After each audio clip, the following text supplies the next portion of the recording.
बंदी छोड़ सतगुरु रामपाल जी महाराज जी की जय हो। परमपिता परमेश्वर, सारी सृष्टि के रचनहार, कुल मालिक सतगुरु रामपाल जी महाराज जी की आप सभी प्यारी पुण्यात्माओं को मुझ पवन दास का सत साहेब। पुण्यात्माओं, दास ने कुछ दिन पहले जोधपुर से डॉक्टर रामेश्वर जांगीड़ के लिए एक संदेश भरा वीडियो बनाया था। हालांकि उसमें किसी प्रकार की कोई क्रिटिसाइज वगैरह नहीं की गई थी।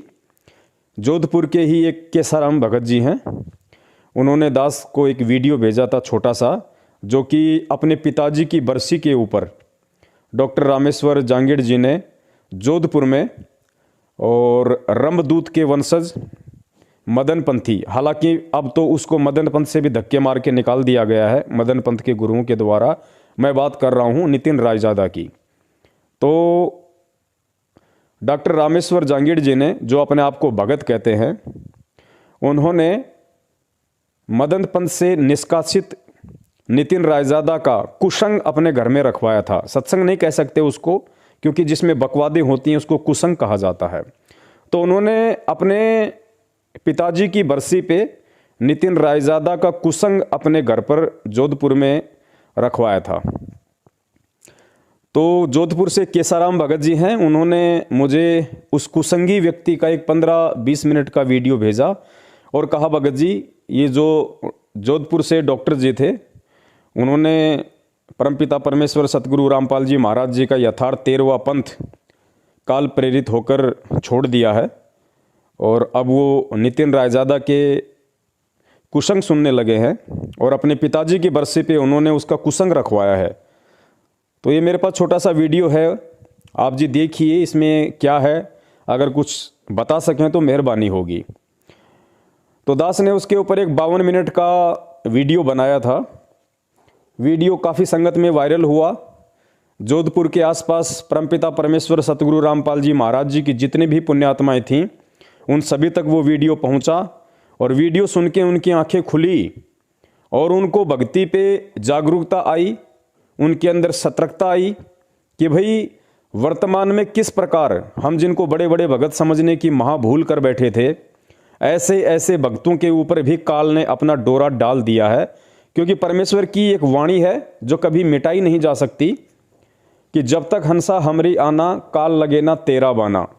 तो उन आत्माओं ने सोचा कि भाई डॉक्टर रामेश्वर जांगीड़, जो अपने आप को बहुत ही पुराना भगत कहता है, परमात्मा के बहुत ही नज़दीक जो लोगों की सोच आधार से माने जाते थे, जब उनके ऊपर काल अपना डोरा डाल सकता है, उनको काल अपनी बाहों में जकड़ सकता है, अपना आहार बनाने की कोशिश कर सकता है, तो यदि हम परमपिता परमेश्वर सतगुरु रामपाल जी महाराज जी के ज्ञान को आधार बनाकर नहीं चले और कदम कदम पर सोच समझकर यदि हमने विचार नहीं किया, तो हमारे साथ भी यही हो सकता है जो आज उस आत्मा के साथ हो चुका है। तो वीडियो काफ़ी वायरल हुआ। वीडियो वायरल होने के बाद अब काल प्रेरित व्यक्ति को कहाँ चैन मिलने वाला था। तो डॉक्टर रामेश्वर जांगीड़ जी को चैन नहीं मिला, क्योंकि जिस व्यक्ति के अंदर राग द्वेष ईर्ष्या या मान बढ़ाई अधिक होती है, उस व्यक्ति को एक विशेष तड़प लग जाती है किसी भी बात का जवाब देने की। देखो, अगर बात सत्य हो तो उसका जवाब देना कोई गलत नहीं है, लेकिन किसी व्यक्ति के ऊपर यदि कोई बात कह दी जाए और वो बिल्कुल सत्य हो, तो उसके बाद सामने वाला व्यक्ति, क्योंकि वो मनवश होता है, काल प्रेरित होता है, उसको लगता है कि समाज में तेरी बहुत बड़ी बेइज्जती हो चुकी है, लोग तेरे ऊपर थू थू कर रहे हैं। तो उस थू थू को रोकने के लिए और बेइज्जती के डर से वो आदमी वो आबाई घड़ता ही घड़ता है। तो ऐसा ही काम वर्तमान में डॉक्टर रामेश्वर जांगीड़ जी ने 29 या 30 मिनट की 2 वीडियो संगत में वायरल की हैं, जिनका शीर्षक है डॉक्टर रामेश्वर जांगीड़ वर्सेज पवन दास, जवाबी कार्यवाही। अब जवाबी कार्यवाही क्या है, मैं आपको उनकी दोनों वीडियो का निष्कर्ष बता देता हूं।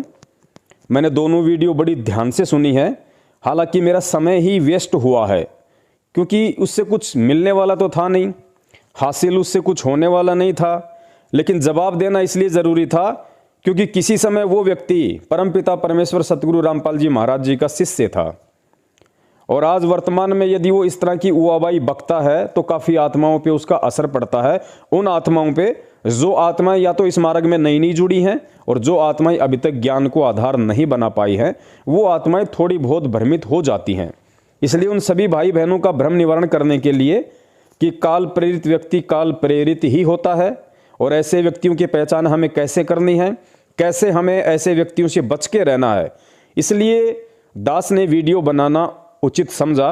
हालांकि मैं अपने परमपिता परमेश्वर सतगुरु रामपाल जी महाराज जी के चरणों की सौगंध खा के कहता हूँ, डॉक्टर रामेश्वर जांगीड़ जी से मेरा किसी भी प्रकार का राग द्वेष और ईर्ष्या नहीं है, मेरे मन में नहीं है। उनके मन में क्या आग भरी होगी मुझे उसका नहीं पता।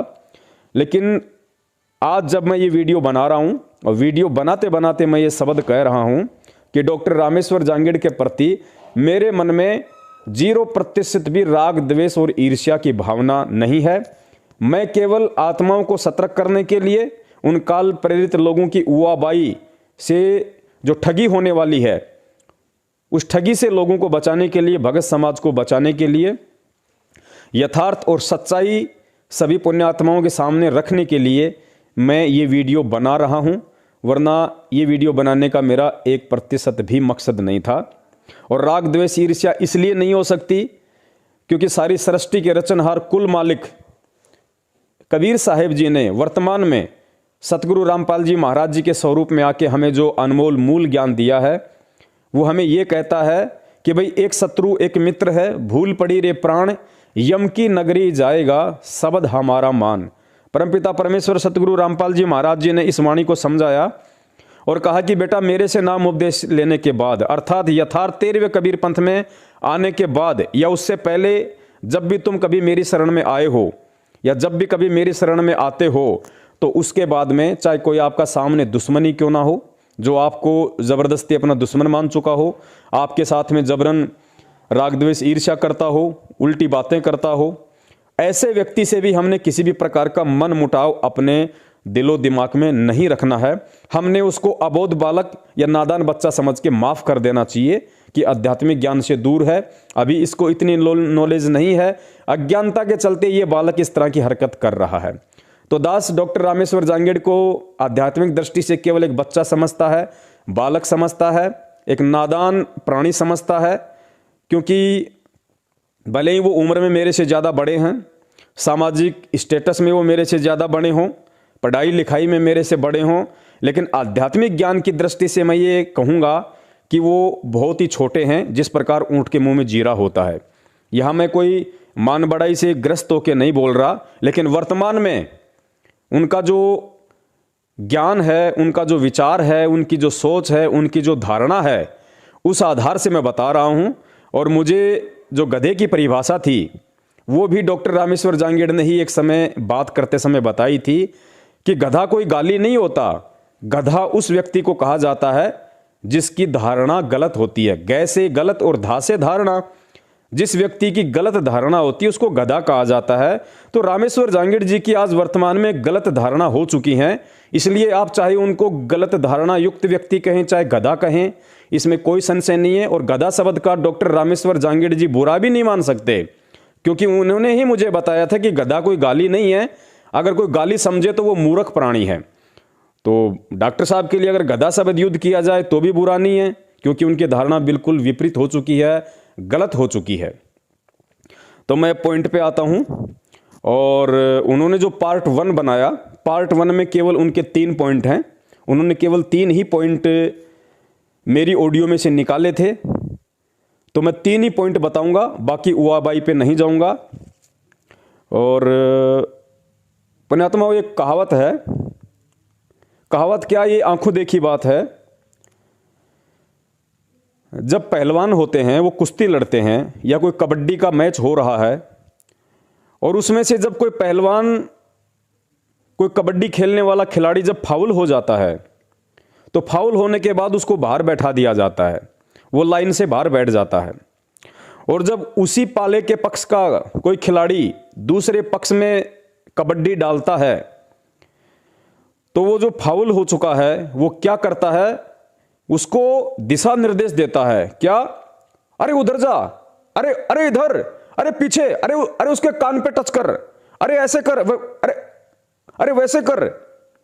लेकिन जो व्यक्ति वर्तमान में कबड्डी खेल रहा होता है, उसके ऊपर उस फाउल व्यक्ति की किसी भी बात का कोई प्रभाव नहीं होता है, चाहे वो कितना ही चीखता रहे, कितना ही वो चिल्लाता रहे, क्योंकि उस वर्तमान में कबड्डी खेल रहे व्यक्ति को अच्छे से पता है कि ये जो लाइन से बाहर बैठ के मुझे दिशा निर्देश दे रहा है, मुझे चेतावनियां दे रहा है, मुझे सावधानी बरतने को बोल रहा है, अगर ये इतना ही बड़ा सावधान व्यक्ति होता या इसमें खुद में इतना दिमाग होता तो ये फावल होके बाहर क्यों बैठा होता। तो उस व्यक्ति के ऊपर उसकी बातों का कोई भी असर नहीं होता है, वो अपना काम अपने हिसाब से ही करता है। तो पुण्यात्मा, वर्तमान में ठीक यही स्थिति डॉक्टर रामेश्वर जांगीड़ जी की हो चुकी है, क्योंकि डॉक्टर रामेश्वर जांगीड़ जी रंभदूत के वंशज नितिन रायजादा के चक्कर में आके काल प्रेरित होके, भ्रमित होके, और परम पूज्य सतगुरु रामपाल जी महाराज जी के द्वारा जो यथार्थ 13वां कबीर पंथ चला रखा था, उस पंथ से निकल चुके हैं। अर्थात डॉक्टर रामेश्वर जांगीड़ जी यथार्थ 13वें कबीर पंथ और यथार्थ सत्य ज्ञान से बुरी तरह से भटक चुके हैं। और अब यदि वो हम सत्सेवकों को या परम पूज्य सतगुरु रामपाल जी महाराज जी के किसी भी अनुयायी को ज्ञान देते हैं, सावधानियां बताते हैं, समझदारी की बातें बताते हैं, तो वो हमारे लिए कोई महत्व नहीं रखती है। वो तो ऐसा हुआ जैसे कोई ट्रेन का इंजन होता है, जब तक वो पटरी पे होता है वो सैकड़ों डब्बों को खींच लेता है, लेकिन किसी भी कारण से जब वो रेलगाड़ी ट्रेन से नीचे उतर जाती है, वो इंजन भी वहां से पटरी से नीचे उतर जाता है, उसके बाद वो 100 डब्बों की तो छोड़िए, वो जमीन में इतना ज्यादा धंस चुका होता है, वो खुद को भी 2 कदम आगे नहीं चला सकता वो इंजन। तो वर्तमान में उस इंजन की तरह जो एक्सीडेंट हो चुका है, और डॉक्टर रामेश्वर जांगीड़ जी हैं। हो सकता है पहले वो क्या कहा करते थे, क्या नहीं कहा करते थे, लेकिन वर्तमान में वो रेत में बुरी तरह से उस इंजन की तरह धंस चुके हैं। अब वो खाली रेत में धसे धसे सीटी मारते रहो। सीटी हालांकि बहुत दूर तक जाती है, ट्रेन की 2 मील 3 मील 4 मील तक चली जाती है, लेकिन लोगों को अच्छे से पता है कि वो मिट्टी में धंस चुका है, फिलहाल वो स्टेशन पे आने के लायक नहीं है। तो हम इनके पहले पॉइंट पे चलते हैं। पहला इनका जो वीडियो था वो 29 मिनट का था कि डॉक्टर रामेश्वर जांगीड़ वर्सेज पवन दास जवाबी कार्यवाही।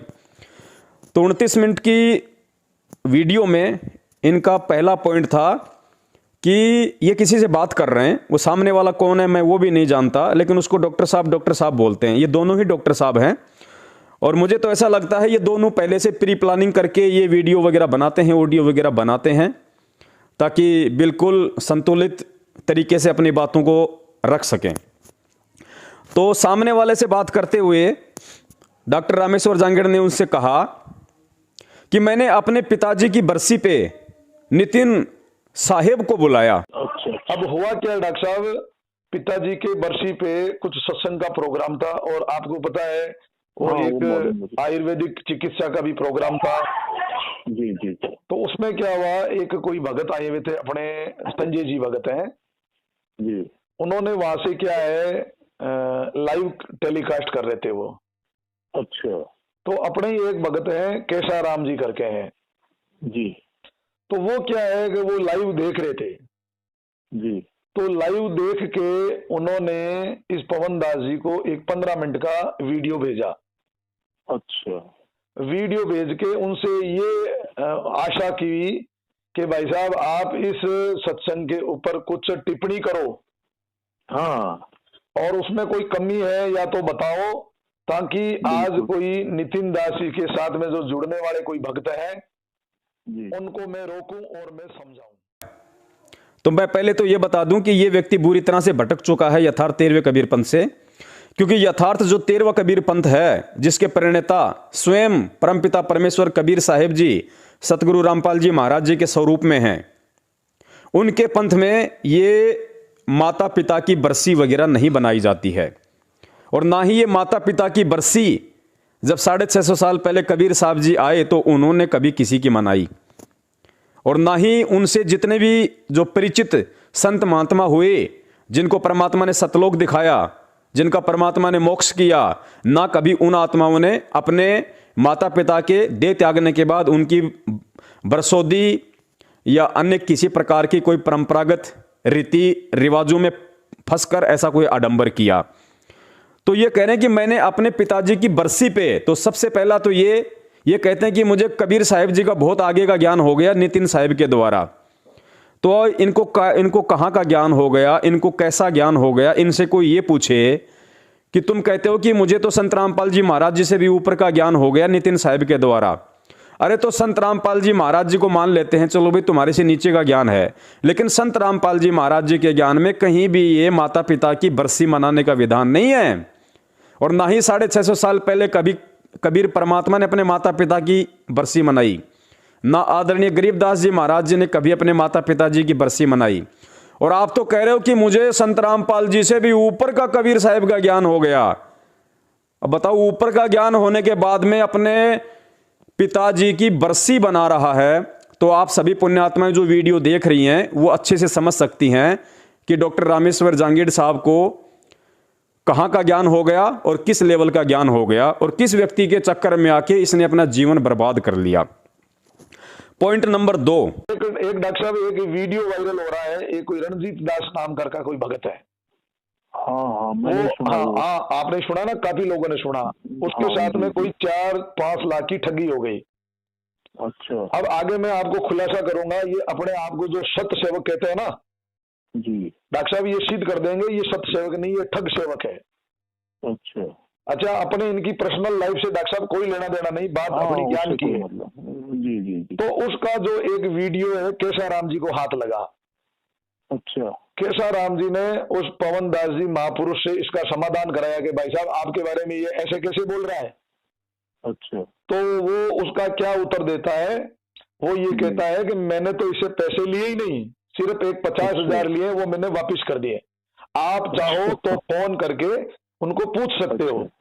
तो डॉक्टर साहब, सबसे बड़ी बात बताओ, जो आप एक मान लो एक वीडियो वायरल कर रहे हो और आप स्पष्ट रूप से मेरे बारे में कह रहे हो भाई डॉक्टर साहब ने मेरे साथ में धोखा किया, तो अब मुझे बताओ, आपको कोई फोन करेगा तो क्या आप अलग से बताओगे क्या किसी को?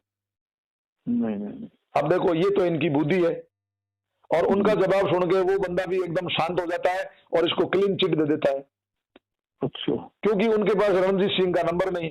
अगर इस बंदे को और तहकीकात करनी होती तो पवन दास से उसके नंबर मांगते कि भैया नंबर दो, मैं बात करूंगा। बिल्कुल बिल्कुल। हाँ, तो डॉक्टर साहब अपने मुद्दे पे आते हैं। आगे इसने किसी रणजीत भगत का जिक्र किया है जो कि जयपुर से हैं, जिन्होंने, जब मैं मेरठ में रहा करता था, ये बातें मैं बहुत बार बोल चुका हूं, इसलिए मैं आप लोगों का ज़्यादा समय बर्बाद नहीं करूंगा। मैंने रणजीत जी को और ओमपाल जी हैं मेरठ से, उन दोनों को मैंने आमने सामने बैठा दिया था। ओमपाल जी को पैसे चाहिए थे जमीन की रजिस्ट्री के लिए, कोई बात नहीं, हम भगत भाई बहन हैं, हम आपस में एक दूसरे से लेन देन कर सकते हैं उधार। उसी आधार से मैंने उन दोनों आत्माओं को आमने सामने बैठाया। 2 महीने का ओमपाल जी ने पैसे लौटाने का टाइम दिया, और 4 लाख रुपए मैंने रणजीत जी से ओमपाल जी को मैंने दिलवा दिए। मेरा किस्सा खत्म। और जो 50,000 मैंने लिए थे मेरे पर्सनल काम के लिए, वो मैं रणजीत जी को आज से 1 महीने पहले ही लौटा चुका हूं। तो मेरा किस्सा खत्म। उसके बाद में क्या है क्या नहीं है, उसमें कोई मेरी जिम्मेदारी नहीं है। तो उस बात को लेके ये कह रहा है कि रणजीत से इसने 5 लाख की ठगी की, जो बिल्कुल इसकी उआबाई है, ये इसके घटिया विचार है, गंदी सोच है। इस बात का इसको बहुत समय पहले भी मालूम था। इसने अभी ये बात क्यों छेड़ी और इसी बात को मोहरा क्यों बनाया? क्योंकि राजस्थान में कहावत है कि मूतने के बाद में टपके गिरते हैं, और टपकों को कोई गंगा जल समझ के अगर अपनी बोतल में बंद करना चाहे तो डॉक्टर रामेश्वर साहब जी बंद कर सकते हैं। उनका फिर कितना विवेक है आप लोग जान सकते हैं। तो इन्होंने कहा कि जोधपुर से जो केसाराम भगत जी हैं, उन्होंने इस पवन को एक रणजीत का वीडियो भेजा 8 मिनट का, और पवन दास ने उसको ऐसा जवाब दिया। उसके बाद में केसाराम जी भी संतुष्ट हो गए, लेकिन केसाराम जी के पास उनके रणजीत के नंबर नहीं थे। तो पुण्यात्माओं, ये भी इनकी गलतफहमी है, क्योंकि अपनी पहली ऑडियो में भूमिका बनाते हुए इन्होंने ये कहा कि अगर भूमिका नहीं बनेगी तो मजा नहीं आएगा वीडियो का डॉक्टर साहब। तो इस पहली वीडियो में तो मैं भूमिका बना रहा हूं, और भूमिका में इन्होंने क्या कहा कि एक ज्ञानी व्यक्ति वो होता है जो पहले सामने वाले की पूरी बात सुनता है, फिर उस पर मंथन करता है, फिर उस पर बुद्धि लगाता है, फिर कोई जवाब देता है। तो ये केसाराम जी वाला जो इन्होंने आगे चल के जिक्र किया है भूमिका बनाने के बाद में, कि केसाराम जी के पास में रणजीत के नंबर नहीं थे वरना बात कर लेता, और ऐसा वो नहीं बोलता। जबकि इस महापुरुष को यह पता होना चाहिए कि जब केसाराम जी ने मुझे रणजीत जी का वीडियो व्हाट्सएप पे भेजा, उसी वक्त मैंने उनको जवाब दिया ऑडियो के माध्यम से, और साथ ही मैंने उनको रणजीत जी के नंबर भी व्हाट्सएप किए, और व्हाट्सएप की ये कटिंग मैं आप लोगों को भेज रहा हूं, देख लेना कौन सी तारीख की है, क्योंकि दास तो वीडियो आज बना रहा है 26 तारीख को, और जबकि ये कटिंग आज से कितने दिन पुरानी है आप इसको अच्छे से देख लेना। तो ये कोई भी नहीं कह सकता कि पवन दास ने केसाराम जी को उस समय रणजीत के नंबर नहीं भेजे। जिस प्रकार डॉक्टर रामेश्वर जांगीड़ जी सरासर झूठ बोल रहे हैं, वो अबाई बक रहे हैं, भूमिका में कही गई अपने ही शब्दों को अपने ही द्वारा काट रहे हैं कि ज्ञानी वो होता है जो पहले पूरी बात सुनता है, फिर विवेचन करता है, फिर मंथन करता है। तो भाई आपका विवेक, आपका ज्ञान, आपका मंथन कहां चला गया था? केसाराम जी से क्यों नहीं पूछा आपने? क्या आपने केसाराम जी से पूछा कि आपके पास में रणजीत जी के नंबर हैं या नहीं है? अगर आप पूछते तो केसाराम जी आपको जरूर बताते कि भगत जी मेरे को पवन दास ने उसी समय जो वीडियो मैंने उनको भेजा, उन्होंने मुझे रणजीत जी का नंबर भेजा, क्योंकि हम सत्य हैं तो हमें किसी के नंबर देने में क्या गलती है? जबकि मेरे से केसाराम जी ने नंबर मांगे भी नहीं, मैंने खुद अपनी तरफ से नंबर दिए कि भगत जी आप उनसे पूछ सकते हो कि जो 4.5 लाख रुपए का जो मैटर था वो क्या था। 4 लाख रुपए मैंने ओमपाल जी को दिलवाए, मेरा कोई मैटर नहीं, बाकी 50,000 रुपए थे मैंने उनको वापस दे दिए, और ये उनके नंबर रहे, आप उनसे बात करके पूछ सकते हो। तीसरा पॉइंट अपने 29 मिनट की ऑडियो में इन्होंने दिया हंस मुनि दूत का, कि जो नितिन रायजादा है उसने संत रामपाल जी महाराज जी को हंस मुनि का दूत साबित कर दिया है, इसको पवन दास काट के दिखाए। अरे भाई, इसने अगर हंस मुनि का दूत अपनी मनमुखी सोच से और अपनी बेइज्जती के डर से अगर इसने उआबाई बक्के और अगर वो 20-30 मिनट का वीडियो अगर मन गढ़ंत रूप से संत रामपाल जी महाराज जी के ऊपर बनाया है, तो उसका जवाब यह है कि दुनिया ने तो संत रामपाल जी महाराज जी के ऊपर काल प्रेरणा से देशद्रोह का मुकदमा भी लगा रखा है। कोई माइकलाल साबित तो करके दिखा दो उनको देशद्रोही। वो तो देश की धरोहर है, पूरे विश्व की धरोहर है, और आज नहीं तो कल पूरी दुनिया के सामने आ जाएगा। और आप जैसे व्यक्तियों को जो आज उआबाई बक रहे हैं, उनके यथार्थ 13वें कबीरपंथ से बाहर निकल के काल प्रेरणा से चूहे के बिल में भी मुंह रख के अपनी इज्जत बचाने का आप लोगों को समय नहीं मिलेगा। तो इसका दास ने बहुत पहले ही उसको जवाब दिया हुआ है, और भी हमारे बहुत सारे भगत भाई बहनों ने पीडीएफ फाइल के माध्यम से भी कि हंस मुनि काल का दूत कौन था, परमाणु सहित उसका जवाब दिया हुआ है। और दास ने इसको एक वीडियो के माध्यम से नितिन रायजादा को रंभ दूत का वंशज साबित किया हुआ है, जो बिल्कुल प्रमाणिक है और कबीर सागर के अकॉर्डिंग है। उसको भी इस बात का अच्छे से पता है, जिसके जवाब में उसने मन गढ़ंत रूप से 2 वीडियो बनाए, जिसका किसी के ऊपर कोई असर नहीं, क्योंकि सत्य हमेशा सत्य ही होता है। तो पुण्यात्माओं, ये इनकी 29 मिनट की ऑडियो में इनकी भूमिका सहित केवल 3 ही पॉइंट थे। ये 3 पॉइंटों के मैंने इनको जवाब दे दिए हैं, और अब है इनका पार्ट नंबर 2, वो भी 30 मिनट का इनका छोटा सा वीडियो है। तो इन्होंने कहा कि मैं मेरे पार्ट नंबर 2 में आगे चल के सारी बातों का जिक्र करूंगा कि पवन दास कितना झूठा है, कितना क्या है। तो इनका पार्ट 2 हम ले लेते हैं। पार्ट 2 में इन्होंने जो पहला सवाल किया है वो ये है कि पवन दास ने अपने 52 मिनट के वीडियो में डॉक्टर साहब ये कहा था कि ये जो नितिन रायजादा था ये दूसरे पंथ से चल के आया था, इस क्या नाम है इसका, इस मदन पंथ में। ये नितिन रायजादा मदन पंथ से पहले किसी दूसरे पंथ में भी था। जी सत साहिब सतनाम जी। सत साहिब हाँ जी, ये दूसरा एपिसोड है पवन के जो ऑडियो की जवाबी कार्रवाई का, जो उसको जवाब देने का जो ऑडियो है। जी जी। तो प्रथम ऑडियो में अपन ने एक पॉइंट क्लियर कर दिया था। जी हाँ। अब दूसरा पॉइंट जो मैंने इसने लिखा, ये कह रहा है कि नितिन दूसरे पंथ में पहले था।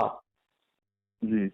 तो इसका खंडन डॉक्टर साहब मैं ये करूंगा कि जो भी रामपाल जी महाराज के पंथ में आए पहले कहीं ना कहीं दूसरे पंथ में थे। तो इससे इस बात में कोई दम नहीं है, ये उआबाई है, ये थोथा ज्ञान है इसका। जी जी। इसी को पूछो क्या तू पहले किसी दूसरे पंथ में नहीं था क्या?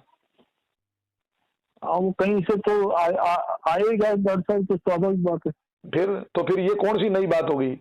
ये अपने आप अपने गिरिबान में जाके के देखो। तो डॉक्टर साहब मैं ये पूछना चाहता हूं, क्या ये पवन दास संत रामपाल जी के पंथ में आने से पहले किसी दूसरे पंथ में नहीं था? ये भी तो किसी न किसी पंथ से आया होगा। अरे आया होगा मतलब एक आकलन हो गया डॉक्टर साहब। आप तो बहुत ज्यादा सोच समझ के बातें करते हो। आप तो एक एक चीज को तोल तोल के, सोच के, समझ के, विवेक मंथन विचार पता नहीं क्या क्या लगा के फिर बात बोलने की कहते हो। और आपने तो यहां पे उआबाई बक दी कि पवन दास भी दूसरे पंथ से आया होगा। आया होगा का मतलब है डॉक्टर साहब को कंफर्म नहीं है कि पवन दास किसी पंथ से आया था या नहीं आया था, जबकि मैंने स्पष्ट रूप से कहा है कि वो, जहां तक मुझे आइडिया है, जहां तक मैंने सुना है, वो व्यक्ति राधा स्वामी पंथ से आया है और ये बात बिल्कुल सही है। तो डॉक्टर साहब ने यहां पे उआबाई बक दी कि पवन भी किसी दूसरे पंथ से आया होगा, जबकि मैं पवन दास अपने परम पूज्य सतगुरु रामपाल जी महाराज जी के चरणों की सौगंध खा के कहता हूं, मेरा जीवन में पहला गुरु और अंतिम गुरु केवल संत रामपाल जी महाराज जी हैं। इनके अलावा आज से पहले ना मैं किसी के सत्संग में गया, कभी नहीं गया। मुझे पता ही नहीं था जीवन में कि गुरु भी बनाना चाहिए क्या। ना मैं किसी भी संत महंत किसी के भी मैं आश्रम में गया, ना मैंने किसी के कोई सत्संग सुने। मुझे पता ही नहीं था अध्यात्म के विषय में। मुझे तो परमेश्वर ने अचानक से अपने शरण में लिया है। और मेरे जो पहले गुरु हैं परम पूज्य सतगुरु रामपाल जी महाराज जी हैं, और मेरे अंतिम गुरु भी परम पूज्य रामपाल जी महाराज जी ही हैं। तो यहां पे डॉक्टर साहब बिल्कुल फर्जी साबित होते हैं, बिल्कुल गधे साबित होते हैं। डॉक्टर साहब नाराज मत होना। देखो आप समझदार व्यक्ति हो, आपको कबीर पंथ का इतना ज्ञान है। आप खुद कहते थे कि मेरी 3 पीढ़ियां कबीर पंथी हैं, लेकिन आपने देखो यहां पे कितनी बड़ी उआबाई बकी। ये आपकी गलत धारणा है कि पवन दास पहले किसी दूसरे पंथ से आया होगा। ये आपकी गलत धारणा है डॉक्टर साहब। और जिसकी गलत धारणा होती है, गै से गधार, धा से धारणा, उसको कहते हैं गधा। तो डॉक्टर साहब आप अपने ही शब्दों से गधे साबित होते हो। नाराज मत हो ना डॉक्टर साहब, मैं आप ही के अनुसार सारी बातें बता रहा हूं। पॉइंट नंबर 2, फिर इन्होंने मेरी 52 मिनट की ऑडियो में से पॉइंट निकाला कि पवन दास कहता है कि 99% लोग जो गुरु बनाते हैं, दूसरे पंथों से जुड़ते हैं, वो गुरु बनने की चाह रखते हैं। मैं आगे बताऊंगा इस आदमी की क्या मंशा है। पहले मैं इसको सच्चा और अच्छा मानता था, लेकिन अब इसकी मंशा पूरी मेरे समझ में आ गई। अभी मैं इसको क्लियर कर दूंगा इसकी मंशा क्या है। जी जी, क्योंकि जैसी डॉक्टर साहब कोटो में होती है वैसी ऑटो में आई जाती है। बिल्कुल। आगे का ये कह रहा है कि 99% लोग भक्ति मार्ग में गुरु बनने के लिए आते हैं, फिर वो धर्म का धंधा सेट कर लेते हैं। अच्छा, तो कहीं ना कहीं मैं बताऊं आपको, इसके कोटे की बात ये होठों पे आ चुकी है। अच्छा, इसका कारण बताऊं मैं आपको। ये धीरे धीरे यही काम करेगा। क्यों करेगा? ये इसलिए करेगा कि ये एक चतुर और होशियार, बड़ा इंटेलिजेंट है। ये चतुर प्राणी जिसको कह सकते हो आप। इसको क्या है डॉक्टर साहब, पता लग गया कि रामपाल जी महाराज बाहर आने वाले हैं नहीं जी। इसको मैं साबित करके बता दूं, अगर ये रामपाल जी महाराज के लिए कुछ करता जी, तो रण सिंह भगत है, जो अभी आपको पता है, उसने एक 30 मिनट की ऑडियो निकाली। बिल्कुल बिल्कुल सर। उस बंदे ने इसको बुलाया कि भाई तेरे पास जो भी सबूत है वो लेके तू हिसार कोर्ट में आ जा। अच्छा, आज भी आप रण सिंह से बात कर सकते हो। उस समय रण सिंह जी ने मेरे से बात कही जी। बोले डॉक्टर साहब इतना ये फ्रॉड निकम्मा निकला है जी, आज तक इसने बोले रामपाल जी महाराज के लिए कुछ नहीं किया, सिर्फ भक्तों से पैसे ऐंठे हैं इसने। और फिर ये कह रहे हैं सामने वाले को जिससे बात कर रहे हैं कि डॉक्टर साहब मैं पक्का कह रहा हूं, ये पवन की भी यही मनसा है, ये भी गुरु बनना चाहता है डॉक्टर साहब, इसकी भी यही मनसा है और कोई मनसा नहीं है इसकी। तो मैं भाई मेरे पास में देखो, मैं कोई हनुमान जी तो हूं नहीं जो मैं डॉक्टर साहब को अपना सीना फाड़ के दिखा दूं यहीं से कि साहब देखो मेरी मनसा क्या है। मेरे पास तो एक ही दाव है अंत में, और उससे बड़ा कोई दाव नहीं हो सकता। मैं तो अपने परमपिता परमेश्वर सतगुरु रामपाल जी महाराज जी के चरणों की सौगंध खा के कह सकता हूं कि हे परमपिता परमेश्वर, यदि आपके इस तुच्छ सत्सेवक पवन दास ने अगर सौपन में भी कभी अगर गुरु बनने की इच्छा जाहिर की हो, सौपन में भी परमात्मा अगर कभी सोचा भी हो, तो परमात्मा दास को जिंदा जमीन में गाड़ देना मालिक, दास के सिर में कीड़े डालना परमात्मा, और दास के युगों युगों की सारी भक्ति पल में नष्ट कर देना भले परमात्मा। अगर सौपन में भी अगर आपके पंथ से जुड़ने के बाद, उससे पहले तो मैं कभी जुड़ा नहीं था किसी पंथ से, मुझे मालूम ही नहीं था गुरु क्या होता है, पंथ क्या होता है, कबीर जी कौन थे, अध्यात्म क्या है, सतलोक क्या है। मुझे तो 2013 यानी 12 अप्रैल 2013 से पहले गए भी नहीं पता था। तो परमेश्वर और आपसे जुड़ने के बाद तो परमात्मा कोई नीच ही होगा जो ऐसा अपने मन में सोचे। तो परमेश्वर आप अंतर्यामी हैं। यदि आपके कुत्ते ने कभी सौपन में भी गुरु बनने की सोची हो परमात्मा, या आपसे दगा करने की, छल कपट करने की अगर कभी सोची हो परमात्मा, दास के इसी जन्म में सिर में कीड़े डालना परमात्मा। तो आगे चलते हैं, पॉइंट नंबर 3। इन्होंने मेरी 52 मिनट की ऑडियो का निष्कर्ष निकाला और कहा कि संत रामपाल जी महाराज जी को पवन कहता है कि ये यथार्थ 13वें कबीर पंथ के प्रणेता हैं। यथार्थ 13वें कबीर पंथ को चलाने वाला खुद कबीर होगा और वो कबीर स्वयं सतगुरु रामपाल जी महाराज जी हैं। नेक्स्ट उसने बात रखी है कि इस बंदे ने रामपाल जी को मूल ज्ञान और 13वां पंथ बता रहा है। जी। अब इसको इतना ही मालूम नहीं है कि 12वां पंथ में गरीबदास जी महाराज थे लास्ट में। बिल्कुल। 12वां पंथ का जो मूल जो है, 12वां पंथ किसका है? गरीबदास जी महाराज का। गरीबदास जी महाराज का। अब मुझे बताओ डॉक्टर साहब, जो 12वां पंथ के अंदर जो भी जन्म लेगा, यानी जो शिष्य बनेगा, वो मतलब गरीबदास वो 13वें में कैसे जा सकता है? इन मूर्खों की अकल तो देखो आप। ना। अब यहाँ ये क्या कहेंगे कि रामपाल जी महाराज ने खुद ने कहा है कि मैं 13वां पंथ का हूं। लेकिन इन्होंने फिर मेरी बात का खंडन करते हुए मनमुखी रूप से अपना यह तर्क दिया है कि डॉक्टर साहब एक बात बताओ, आपके घर में कोई पैदा होगा तो वो आपके ही वंश का माना जाएगा ना? तो सामने वाला कहता बिल्कुल हाँ, मेरे ही वंश का माना जाएगा। तो फिर एक बात बताओ डॉक्टर साहब, संत रामपाल जी तो, क्योंकि संत नहीं बोलते, ये आज ही नहीं, इसने जब से संत रामपाल जी महाराज जी को अपना गुरु बनाया है तब से इसने कभी भी संत शब्द नहीं लगाया होगा। रामपाल जी महाराज, रामपाल महाराज, बस ये बोलता है। जबकि इसको पता होना चाहिए कि गुरु का दर्जा भगवान से ऊपर होता है। माँ बाप तो बहुत छोटी चीज है। अरे आप भी अगर कहीं पे किसी सभा में डॉक्टर साहब बात करते होंगे, अपने किसी नशा मुक्ति के कैंप में जहां भी आप अपना भाषण देते होंगे, जहां भी आपने ढोलक पेटी बजा के किसी के बारे में 13वें में अपना नौटंकी शुरू किया होगा, और आपने अगर अपने माता पिता का जिक्र किया होगा तो आपने भी अपने माता पिता के नाम से पहले श्री शब्द लगाया होगा, श्री शब्द या आदरणीय लगाया होगा, पूजनीय लगाया होगा। और जिनको आपने गुरु बनाया उनके लिए आप सीधे रामपाल महाराज, रामपाल जी महाराज। तो ये आपका ज्ञान दर्शाता है कि आपको कितनी पीढ़ियों से कबीर पंथ का ज्ञान है और वर्तमान में आपके आध्यात्मिक ज्ञान का क्या स्टेटस है।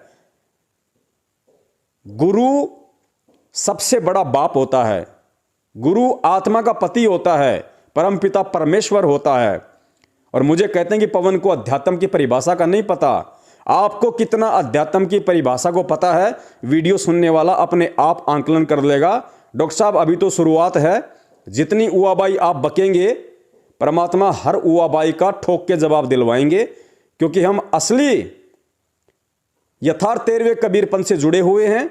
और यथार्थ असली 13वें कबीर पंथ का संचालक स्वयं कबीर साहिब ही होता है। और खुद ही आपने एक वाणी बताई थी मुझे कि भगत सोई जो भय नहीं जाने। असली भगत वही होता है जिसको भय नहीं होता। तो डॉक्टर साहब फिर मैं आपसे किस चीज का भय मानूं, किस चीज से डरूं मैं आपसे? भले आप राष्ट्रपति हो तो भी दास आपसे नहीं डरेगा, प्रधानमंत्री हो तो भी दास आपसे नहीं डरेगा। जबकि वर्तमान में आपका सामाजिक, आपका जो स्टेटस है वो तो प्रधानमंत्री और राष्ट्रपति से तो ऐसा है जैसे ऊंट के मुंह में जीरे के समान। तो डरने की तो बात ही नहीं डॉक्टर साहब, जो बात है वो खुल के कहेंगे। आप ही ने कहा है दास को कि भगत सोई जो भय नहीं आने। भगत वो ही होता है जो भय को जानता नहीं, जो किसी का डर नहीं मानता, सच को सच कहता है, झूठ को झूठ कहता है। तो डॉक्टर साहब आपने जब तक हमारी संगति की या हमने आपकी संगति की, और जो हमने आपसे सीखा या जो आपने हमसे सीखा होगा, हम तो उसी आधार से आप ही की शब्दों को आपके ऊपर अब हम चलाएंगे। तो डॉक्टर साहब कहते हैं कि संत रामपाल जी महाराज तो गरीबदास जी महाराज जी के 12वें पंथ से आए हैं। तो फिर ये 13वें पंथ वाले कहां से हो गए? जो 12वें पंथ से जुड़ा है वो तो 12वें पंथ का होता है, 13वें पंथ का कैसे हो गया? तो डॉक्टर साहब ये आध्यात्मिक ज्ञान है। आपने जो कहा अपनी सोच आधार से बिल्कुल ठीक कहा कि 12वें पंथ में जो व्यक्ति जुड़ता है, 12वें पंथ में जो व्यक्ति जुड़ेगा वो 12वें ही पंथ का कहलाएगा, वो 13वें पंथ का नहीं हो सकता। डॉक्टर साहब बिल्कुल आपने सही कहा। लेकिन डॉक्टर साहब एक सिक्के के दो पहलू होते हैं, शायद आप भूल चुके हैं। आप अपने शब्दों पे ध्यान दीजिए। आपने कहा कि जो व्यक्ति 12वें पंथ से जुड़ा है वो 12वें ही पंथ का होता है, वो 13वां पंथ कैसे शुरू कर सकता है? वो कैसे कह सकता है कि मैं 13वें पंथ का संचालक हूं? वो तो 12वें पंथ का हुआ। डॉक्टर साहब, शब्दों पे ध्यान दीजिए। आपने कहा कि जो व्यक्ति, आपने व्यक्ति शब्द यूज किया है, आपने इंसान शब्द यूज किया है, जबकि परम पूज्य सतगुरु रामपाल जी महाराज जी किसी व्यक्ति की श्रेणी में नहीं आते, किसी भगत की श्रेणी में नहीं आते, किसी इंसान की श्रेणी में नहीं आते, किसी जीव की श्रेणी में नहीं आते। डॉक्टर साहब, यही बातें तो आप लोगों को समझ में नहीं आई, और ये सारी बातें अध्यात्म की ना समझ में आ पाने के कारण आप लोग अपने हिसाब से इस पंथ में और सतगुरु रामपाल जी महाराज जी में कमियां निकाल के काल प्रेरित हुए और जाके उस खाई में आप लोग गिर पड़े। संत रामपाल जी महाराज जी स्वयं कबीर परमेश्वर हैं, और कबीर परमेश्वर व्यक्ति, इंसान, जीव, इन सब की श्रेणी से बाहर होता है। भूमिका जरूर वो एक आम व्यक्ति की करते हैं, आम इंसान की करते हैं, आम जीव की तरह वो रहनी करनी करते हैं, लेकिन असल में वो ना ही तो आम व्यक्ति होता है, ना आम इंसान होता है, ना आम प्राणी होता है। तो वो परमेश्वर है भाई, वो आम व्यक्ति की श्रेणी में नहीं है। उन्होंने 12वें पंथ से जुड़ने की खाली एक लीला की है। 17 फरवरी 1988 को स्वामी रामदेवानंद जी महाराज जी से उन्होंने ठीक उसी प्रकार अपना मुंह बोला उनको गुरु बनाया, जिस प्रकार 650 साल पहले इसी कबीर परमात्मा ने रामानंद जी को अपना मुंह बोला गुरु बनाया था। जिस बात का आज आप लोगों को पता चला, क्योंकि आज आपको परम पूज्य सतगुरु रामपाल जी महाराज जी ने सच्चाई बताई, उससे पहले नहीं पता था। आप भी उससे पहले कबीर जयंतियां मनाया करते थे, प्रगट दिवस तो आप पूज्य गुरुदेव जी की शरण में आने के बाद आपको जो जानकारी हुई है अध्यात्म की यथार्थ, उसके बाद आप लोगों ने मनाना शुरू किया है। और पूरी दुनिया को अब मालूम पड़ रहा है कि कबीर साहिब जी का जन्म हुआ था या वे प्रकट हुए थे, रामानंद जी उनके गुरु थे या वे रामानंद जी के गुरु थे। तो ठीक वही लीला वर्तमान में चल रही है। और डॉक्टर साहब, जो व्यक्ति गुरु की पहचान नहीं कर सकता, जो व्यक्ति अपने गुरु की पहचान नहीं कर लेगा, वो व्यक्ति अध्यात्म का कै ख गै भी नहीं जान सकता। और यही हालत आप लोगों की हुई, जिस वजह से आप लोग काल प्रेरित हुए। तो आपका यह कहना कि जो व्यक्ति 12वें पंथ का है वो 12वें पंथ का ही माना जाएगा, लेकिन वो व्यक्ति की श्रेणी में नहीं है, यही भूल आप लोग कर चुके, क्योंकि वे स्वयं कबीर परमेश्वर हैं और उन्होंने ही यथार्थ 13वां कबीर पंथ अपना उस वाणी के अकॉर्डिंग सन 1947 से शुरू कर रखा है कि जब आवे 5505 तब ये वचन मेरा होगा साचा। और मालिक की दूसरी वाणी है कि 5000 और 500 जब कलयुग बीत जाए, महापुरुष फरमान तब जग तारन को आए। वो महापुरुष कौन? स्वयं सतगुरु रामपाल जी महाराज जी के रूप में कबीर परमेश्वर, वो महापुरुष, वो जग तारने के लिए आ चुके हैं पृथ्वी पे, 12वें पंथ में एंट्री करके अपनी वाणी के अकॉर्डिंग। उनको 12वें पंथ में आने की कोई जरूरत नहीं थी, ये लीला करने की जरूरत नहीं थी, मुंह बोला गुरु बनाने की जरूरत नहीं थी। लेकिन उन्होंने क्यों किया ये सब कुछ, दास अपने लाइव वीडियो में पिछले संडे को अच्छे से समझा चुका है कि बोध दिवस मनाना चाहिए या नहीं मनाना चाहिए। नहीं देखा है डॉक्टर साहब, देख लेना, आंखें खुल जाएंगी। तो परमेश्वर की खुद की वाणी थी कि 12वें पंथ हम ही चलावें, सब पंथों को मिला के एक पंथ चलावें। अब डॉक्टर साहब कहते हैं कि 12वें पंथ का 12वें पंथ का होता है। अरे डॉक्टर साहब, 12वां पंथ किसने चलाया? गरीबदास जी महाराज जी ने। और गरीबदास जी महाराज जी के रूप में कौन थे? खुद कबीर परमात्मा थे भाई। उनका पंथ वही चला सकते हैं, दूसरा नहीं चला सकता डॉक्टर साहब। तो 12वें पंथ में हम ही चलावें, तो आ तो गए 12वें पंथ में, खुद अपनी वाणी के अनुसार आए, खुद पहले ही बोल गए थे, ताकि आप जैसे लोग आज जो उबाई बकोगे कि 12वें पंथ का 12वें पंथ का ही होता है। अरे खुद परमेश्वर ने 650 साल पहले कहा था कि 12वें पंथ में ही आऊंगा, कि 12वें पंथ में हम ही चलावें, सब पंथों को मिटा के एक पंथ चलावें। तो डॉक्टर साहब, वो परमेश्वर खुद ही आया हुआ है, आप लोगों की समझ में नहीं आ रहा, ये विषय अलग है। चलो पॉइंट नंबर 3 डॉक्टर साहब का 4 नंबर, कि सामने वाले से बात करते समय डॉक्टर रामेश्वर जांगड़ जी अपने वीडियो में कह रहे हैं, भक्तों को भ्रमित करने की दृष्टि से, अपने आप को ज्ञानी साबित करने की दृष्टि से, कि डॉक्टर साहब देखो, रामपाल जी महाराज जी का कोई वचन सिद्ध नहीं हो रहा। रामपाल जी महाराज ने तो ये भी कहा कि 2020 में सारे लोग बरवाड़ा में आके नाम ले लेंगे,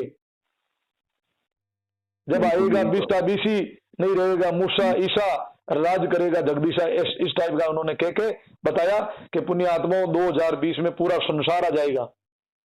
बिल्कुल। अच्छा, रामपाल जी महाराज की बस की बात होती तो वो भी जेल में थोड़ी देर बाहर नहीं आ जाते क्या? बिल्कुल। ये इन लोगों की समझ के बाहर की बात है डॉक्टर साहब। रामपाल जी महाराज जी ने कहा था कि जब आवे विश्व विसा, ना रहेगा ईसा ना रहेगा मूसा। देखो 2020 भी आ गई डॉक्टर साहब, अब तो कुछ नहीं बदला, सब कुछ वैसा का वैसा है। तो खुद के वचन फैल हो रहे हैं रामपाल जी महाराज जी के। तो पहले तो मैं डॉक्टर रामेश्वर जांगीड़ जी को यह बता देना चाहता हूं कि डॉक्टर रामेश्वर जांगीड़ जी, अब मैं बार बार यही कहूंगा, चाहे आपको बुरा लगे चाहे अच्छा लगे, कि आपकी धारणा गलत है, आप गधे की श्रेणी में हैं। बुरा मत मानना डॉक्टर साहब, आपके खुद के वचन है, मैं तो उसी अनुसार बोल रहा हूं। देखो, आपने खुद ही मुझे परिभाषा बताई थी कि पवन दास, गधा शब्द कोई गाली नहीं होता, गै से गधा और धा से धारणा। तो डॉक्टर साहब उसी श्रेणी में आपको खड़ा करते हुए मैं आपको बता दूं कि संत रामपाल जी महाराज जी ने अपने किसी भी सत्संग में और अपने मुख कमल से कभी भी ये वचन नहीं कहे कि बच्चों 2020 में सब कुछ बदल जाएगा, पूरा विश्व मेरी शरण में आ जाएगा। और आप जिस वाणी का जिक्र कर रहे हैं ना डॉक्टर साहब, जब आवेगा विश्व विसा, ना रहेगा मूसा ना रहेगा ईसा, मुझे वो सत्संग भेज देना कि कौन से सत्संग में संत रामपाल जी महाराज जी ने वाणी कही है। झूठ बोलना बंद कीजिए, भगत समाज को भरमाना बंद कीजिए। ये पिछले 2 साल से कुछ मनवस लोगों ने जो सतलोक आश्रम मैनेजमेंट हरियाणा के पीछे लगे हुए हैं, उन्होंने अपने हिसाब से ये वाणी पता नहीं कहां से उठाई है और इन्होंने इस वाणी को अपने हिसाब से जोड़ना शुरू कर दिया संत रामपाल जी के ऊपर, क्योंकि वो लोग भी आपकी तरह काल प्रेरित है। क्योंकि सतलोक आश्रम मैनेजमेंट हरियाणा खुद काल का दूत है इस पृथ्वी पे, और जो उनकी संगति करेगा वो भी काल प्रेरित होंगे। तो वो भी आप ही के भाई हैं। जैसे आज आप उस नितिन रायजादा के पीछे, जो कि रमदूत का वंशज है, काल एजेंट है, उसके पीछे लग के जैसे आप भ्रमित हो, आप काल प्रेरित हो, ठीक इसी प्रकार सतलोक आश्रम मैनेजमेंट हरियाणा के पीछे लग के हमारे 70% भाई बहन भ्रमित हैं। तो ये उन लोगों की, जो सोशल मीडिया सेवादार कहते हैं अपने आप को, उन लोगों की मन गढ़ंत ये जो वाणी है, इस वाणी को उन्होंने 2020 से जोड़ा। अब आप कहोगे इसमें मेरी क्या गलती है? फिर खुद संत रामपाल जी महाराज जी के भक्तों ने जोड़ा। तो डॉक्टर साहब गलती आपकी ये है, क्योंकि पहली वीडियो की भूमिका में आपने क्या कहा, अपने शब्दों को ध्यान दीजिए कि डॉक्टर साहब मैं क्या जवाब देता इस पवन की वीडियो का। मैंने कल इसकी वीडियो सुनी 52 मिनट की, और डॉक्टर साहब जब तक मैं किसी की वीडियो सुनूंगा नहीं ध्यान से, जब तक मैं मनन नहीं करूंगा, चिंतन नहीं करूंगा, फिर मैं जवाब क्या दूंगा? तो भाई जब ये वाणी आपकी आंखों के सामने आई होगी 2020 वाली, विश्व 20 वाली, तो आपका चिंतन कहां चला गया था? आपका मंथन कौन से बिल में घुस गया था? आपको याद क्यों नहीं आया? आज आप उपदेश दे रहे हो उस फाउल पहलवान की तरह, लाइन के बाहर बैठ के दूसरों को शिक्षा दे रहे हो, दीक्षा दे रहे हो कि ऐसा करना चाहिए, वैसा करना चाहिए, फिर जवाब देना चाहिए। तो आपको ये पॉइंट में जो आपने 2020 वाली बात बताई, विश्व 20 वाली, कि संत रामपाल जी ने कहा कि 2020 में सब कुछ बदल जाएगा, जबकि उन्होंने कभी नहीं कही ये बात। आपने ये बात को संत रामपाल जी महाराज जी से जोड़ दिया, अपने मन गढ़ंत विचार शामिल करके। तो डॉक्टर साहब खुद के शब्दों पे जरा ध्यान दीजिए। करनी और कथनी में जिसके अंतर होता है उसको कुत्ते की श्रेणी में गिना जाता है कि करनी तज कथनी कथ है, अज्ञानी दिन रात और कुत्ते ज्यों भोकत फिर है, सुनी सुनाई बात। डॉक्टर साहब मुझे गधे से कुत्ते शब्द पे आने के लिए विवश मत कीजिए, क्योंकि आपकी करनी और कथनी बता रही है। आप जो शब्द बोलते हो, आपसे निवेदन है पहले उसको जांचा करो, तोला करो, परखा करो कि 2020 की बात संत रामपाल जी ने कही थी या किन्हीं और लोगों ने कही थी। अगर किन्हीं और लोगों ने कही है तो संत रामपाल जी महाराज का नाम लेके ये शब्द बोलना आपके लिए बिल्कुल भी जायज नहीं है। ये आपकी घटिया मानसिकता को दर्शाते हैं, आपकी छोटी सोच को दर्शाते हैं।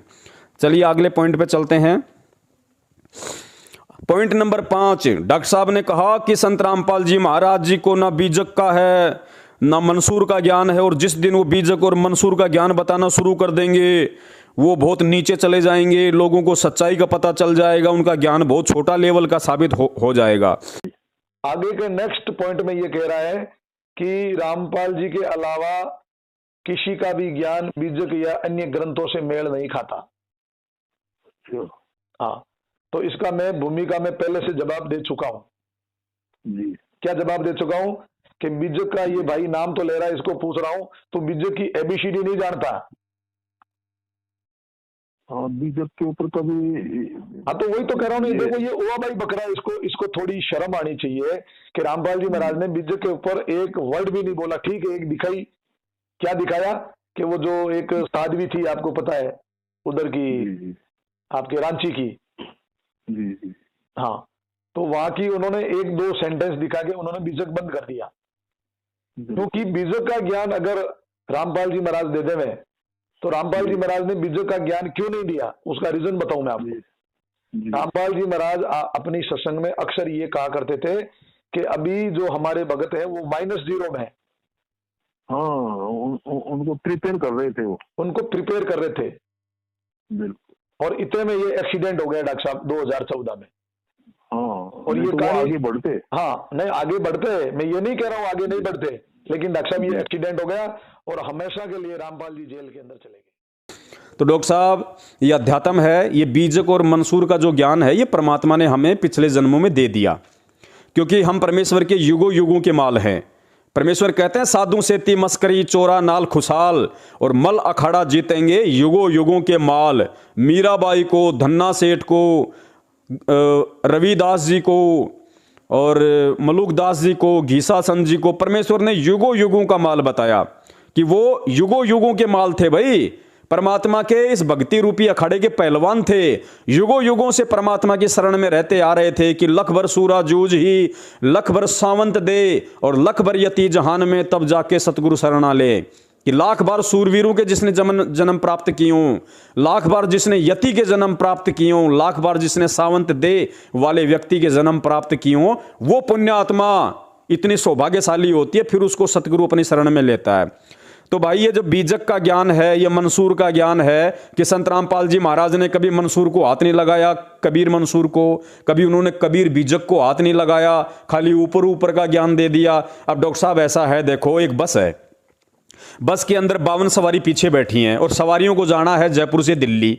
सवारियों ने केवल जयपुर से दिल्ली की टिकट ले रखी है। यानी हम जितने भी भगत भाई बहन हैं, हमने इस यथार्थ कबीर पंथ रूपी 13वीं बस में परमात्मा ने बैठा दिया और हमको इस पृथ्वी लोक से सतलोक की परमात्मा ने टिकट दिला दी।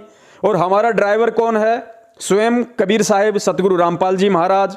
अब आप कहते हो कि संत रामपाल जी ने कबीर मंसूर को हाथ क्यों नहीं लगाया, कबीर बीजक को हाथ नहीं क्यों नहीं लगाया? अरे हमें क्या मतलब है? अरे जब हमें परमात्मा ने यथार्थ 13वें कबीर पंथ रूपी डीलक्स वोल्वो मर्सिडीज बेंच बस में बैठा दिया, हम आराम से बैठे हैं, कोई दिक्कत नहीं है, पूरी सवारी हो चुकी है, टिकट हमारे हाथ में है और ड्राइवर खुद हमारे सतगुरु देव जी हैं। अब हम ये कहें कि भाई ये काहे का ड्राइवर है, इसने कभी इंजन के हाथ लगाया नहीं, इसने कभी साइलेंसर के तो हाथ लगाया ही नहीं, इसने कभी पिस्टन को देखा ही नहीं, ये कैसा ड्राइवर है? ये तो ठोक देगा बस को बीच में जाके, कहीं भी बस को खड़ी कर देगा। डॉक्टर साहब, अपनी जो बुद्धि का स्तर है उसको थोड़ा सा आप ठीक कीजिएगा, क्योंकि इससे खुद आपकी बेइज्जती हो रही है। क्योंकि हम तो भगत हैं और भगत की ना इज्जत होती है, ना कोई बेइज्जती होती है और ना हम मानते। चाहे कोई हमें कितना इज्जत दे तो भी हमारे कोई फर्क नहीं पड़ता, कितनी हमारी बेइज्जती करे तो भी हमें कोई फर्क नहीं पड़ता, क्योंकि दास की तो बड़ाई करने वाले भी लाखों लोग हैं और दास को तो गालियां निकालने वाले, लठ मारने वाले भी आप जैसे भाई बंधु लाखों हैं। तो डॉक्टर साहब, हमें फर्क नहीं पड़ता, लेकिन आप पे जरूर फर्क पड़ेगा। ये वीडियो जो जोधपुर का आदमी सुनेगा, आपके रिश्तेदार सुनेंगे, आपके साले साहिब सुनेंगे, आपके और रिश्तेदार सुनेंगे, उन पे जरूर असर पड़ेगा। और जब वो आपको फोन करेंगे, ये वीडियो आपके पास में भेजेंगे, डॉक्टर साहब आपका कलेजा धक धक करेगा। धक धक धक धक करने का मतलब है आपके अंदर वो मान बढ़ाई बहुत ज्यादा शेष है, अहंकार बहुत ज्यादा शेष है। हमारे ऊपर असर नहीं होता इन चीजों का, क्योंकि हमें परमेश्वर ने भगत बनाया जीवित मार के। इंसान साधु बनता है जीवित मर के। साधु वो होता है जो जीवित मर जाता है। यो गुरु ज्ञान विज्ञान वाणी जीवित ही जग में मरो। अगर भगत हो वास्तव में कोई, अगर वास्तव में कोई साधु संत है तो वो जीवित मर जाता है। वो परमात्मा की शरण में आने के बाद उसके ऊपर ये किसी प्रकार की पाबंदियां लागू नहीं होती फिर कि कोई इज्जत देगा या कोई बेइज्जती करेगा। तो डॉक्टर साहब, हम तो परमेश्वर के भगत हैं उन्हीं के आशीर्वाद से, लेकिन आपके ऊपर ये मिसाइल की तरह अटैक करेंगे ये शब्द जब लोग आपको पूछेंगे, आपके पास वीडियो भेजेंगे तब। इसलिए कहता हूं कि जो भी बोलो सोच समझ के बोलो। कोई बात नहीं, आपका इंजन पटरी से उतर चुका है, सबको पता है, आपको भी पता है, और रेत में धंस चुका है। अब आप अपनी मर्जी से उस पटरी पे नहीं आ सकते, आप चाहे कितने शक्तिशाली हो। एक क्रेन होती है, वो क्रेन 100 डिब्बों को नहीं खींच सकती। 100 माल से भरे हुए डब्बों को, कंटेनरों को केवल इंजन ही खींच सकता है रेलगाड़ी का, वो क्रेन नहीं खींच सकती, सब जानते हैं। लेकिन 100 गाड़ियों को खींचने वाला इंजन जब पटरी से नीचे उतर के रेत में धंस जाता है तो डॉक्टर साहब उसको वो क्रेन उठाती है, वो उसको उसकी औकात याद दिलाती है कि नालायक कहां भरमा बैठा है, तू 100 इंजन खींचने वाला, देख तेरी औकात ये है आज।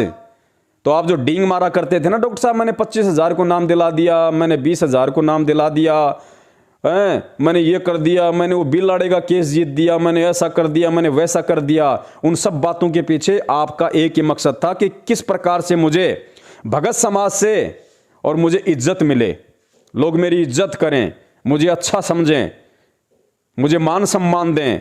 डॉक्टर साहब आज आपका इंजन परमात्मा ने पटरी से नीचे उतार दिया, तो अब आपको किसी प्रकार का कोई अहंकार वगैरह वैसे तो शेष होना नहीं चाहिए, और अगर अहंकार शेष है तो ध्यान रखना क्रेन दोबारा नहीं उठाएगी। मौका है, परमपिता परमेश्वर सतगुरु रामपाल जी महाराज जी से अपनी गलतियों की क्षमायाचना मांग लीजिए। मैं आपका गुरु भाई हूं, मेरी बातों का बुरा मत मानना। 10 आप मुझे कह लीजिए, कोई फर्क नहीं पड़ता, भाई हूं, आपको समझा रहा हूं, आपको मां बहन की गालियां नहीं दे रहा।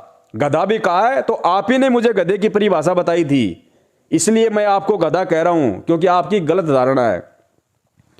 चलिए आगे चलते हैं। डॉक्टर साहब का अगला सवाल है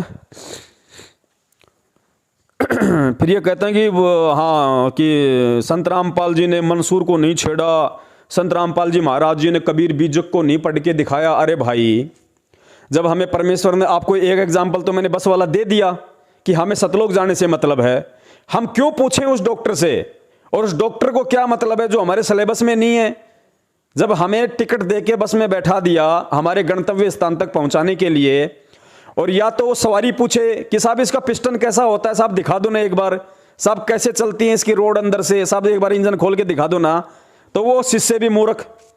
और अगर गुरु ये कहे क्या हो रे सतलोक जाने वालों, मैं तुम्हें दिखाता हूं इंजन कैसा होता है, अंदर से कैसा होता है, तेल कितना डलता है, ग्रीस कहां लगता है, तो भाई उनको बताने का कोई मतलब ही नहीं है। वो ऐसी हरकत कभी जिंदगी में नहीं करेंगे, क्योंकि उन्होंने सीधा साधा मार्ग बता दिया। क्योंकि इसका सीधा सा एग्जाम्पल आपको और समझा देता हूं डॉक्टर साहब, कि उन्होंने कबीर मंसूर को और कबीर बीजक को क्यों नहीं छेड़ा। अगर उनको छेड़ देते तो आपके पास फिर एक नया मुहावरा हो जाता कि कबीर साहिब जी ने तो 33 अरबवाणियां बोली हैं, संत रामपाल जी ने 33 अरबवाणियां क्यों नहीं सुनाई। तो ये तो सामने वाले की मूर्खता होती है जो इस तरह की बातें करता है। हमें गुरुजी ने स्पष्ट रूप से बता दिया कि बेटा देखो, एक डॉक्टर होता है, वैद्य होता है, और वैद्य के पास में कोई मरीज आ गया, उसके पेट में दर्द है, तो मरीज को क्या मतलब है, मरीज को केवल यह मतलब है कि मेरा पेट का दर्द ठीक हो जाए बस, और बाढ़ में जाए सब कुछ। तो भाई हम मरीज हैं और हमारे तो ये दर्द है जन्म और मरण का, और हमने तो केवल सतलोक जाना, मोक्ष चाहिए, और बाढ़ में जाए सब कुछ, हमें कोई मतलब नहीं है। तो वैद्य क्या करता है, वैद्य जंगल में जाता है, और वैद्य जंगल में लाखों जड़ी बूटियां होती हैं, और वैद्य को पता है कि उसके पेट के दर्द की कौन सी जड़ी बूटियां हैं। वैद्य ने वो छांट ली, कोई एक आधी वाणी कोई मंसूर से ले ली, एक आधी जड़ी बूटी कबीर बीजक से ले ली, एक आधी जड़ी बूटी कबीर शब्दावली से ले ली, एक आधी जड़ी बूटी कबीर दोहावली से ले ली, कहीं से ले ली, और उसने कूट काट के पूरी जड़ी बूटी का एक शीशी में डाल दिया दवाई बना के, और हमें दे दी कि बेटा ये लो दवाई, ये तुम्हारे जन्म मरण का रोग काटेगी। तो भाई मैं मूर्ख हूं क्या, मैं गधा हूं क्या, मैं सुअर हूं क्या, जो उस डॉक्टर से ये कहूंगा, उस वैद्य से ये कहूं कि मुझे कबीर मंसूर पढ़ा, मुझे कबीर बीजक पढ़ा, मुझे कबीर वो पढ़ा है, यानी मुझे जंगल में ले चल और मुझे बता कि ये कौन सी जड़ी बूटी है, कहां से लाए हो, कितनी प्रकार की जड़ी बूटियां होती है, मुझे सारी जड़ी बूटियों का नाम बताओ। तो कबीर बीजक में जितने भी शब्द हैं, जितने भी दोए हैं, मंसूर में जितने भी, हमें क्या मतलब डॉक्टर साहब। अरे जो जन्म मरण की जड़ी बूटी चाहिए थी परमात्मा ने दे दी। अब उसके बाद तो मूर्ख आदमी होगा, निहायती घटिया पागल, जो उस वैद्य से फालतू में ये कहे कि भाई मुझे वो दिखाओ, मुझे ये दिखाओ, वो जड़ी बूटी दिखाओ। और वो डॉक्टर भी फिर कोई मतलब का नहीं, जो कहे आ जा रे तेरे पेट में दर्द है ना, हाँ आजा तेरे को जंगल में ले चलता हूं, देख वो जड़ी बूटी, फिर वो लाऊंगा, फिर वो लाऊंगा। अरे भाई उसकी जड़ काम में नहीं आती, उसके खाली पत्ते पत्ते काम में आते हैं। हाँ, और उसके हो रहा पेट में दर्द, वो रो रहा, और डॉक्टर कहे फिर देख वो तीसरी जड़ी बूटी, क्योंकि 7 जड़ी बूटी लानी पड़ेंगे मेरे को, देखो यहाँ कितनी जड़ी बूटी, देखो 7वीं जड़ी बूटी, उसके भाई जड़ काम में आती है, पत्ते काम में नहीं आते, और इसके पहले वाली के पत्ते काम में आते हैं, जड़ काम में नहीं आते। अब देख मैं शाम तक इनको तोड़ूंगा, फिर मैं कल मार्केट में जाऊंगा, फिर मैं कल नई सुजाता की मिक्सी लेके आऊंगा, फिर मैं इनको मिक्सूंगा, और देखिए दूध के साथ पीसी जाएगी, कहीं तो पानी में सोच रहा हो, और उसके हो रहा पेट में दर्द, वो चिल्ला रहा। तो डॉक्टर साहब आप खुद आइडिया लगा लो, हमें इन ग्रंथों में ज्यादा घुसने की क्या जरूरत थी, और क्या उस परमात्मा ने ज्यादा बताने की जरूरत थी। अरे असंख्यों युग हो गए, परमात्मा वही तो ज्ञान देते आ रहे थे, पवित्र ज्ञान। अब परमात्मा ने आके मूल ज्ञान दे दिया, सीधी सीधी वो जड़ी बूटी कूट काट के जो तैयार कर रखी थी हमारे को दे दी, हम रोगियों को। अब हम मूर्ख है क्या डॉक्टर साहब आप कितने, हम वो हरकत करें क्या जो हरकत आपने कर दी, काल प्रेरित होके, मनवश होके। अब हम आप वाली हरकत क्यों करें डॉक्टर साहब, हमें पागल कुत्ते ने काटा है क्या, हम कोई गधे वाली श्रेणी में नहीं है डॉक्टर साहब। अब हमारी धारणा गलत नहीं हो सकती बिल्कुल भी, परमेश्वर ने यथार्थ ज्ञान दे दिया, यथार्थ 13वें कबीर पंथ में आके। आगे चलते हैं, डॉक्टर साहब का 6वां सवाल है।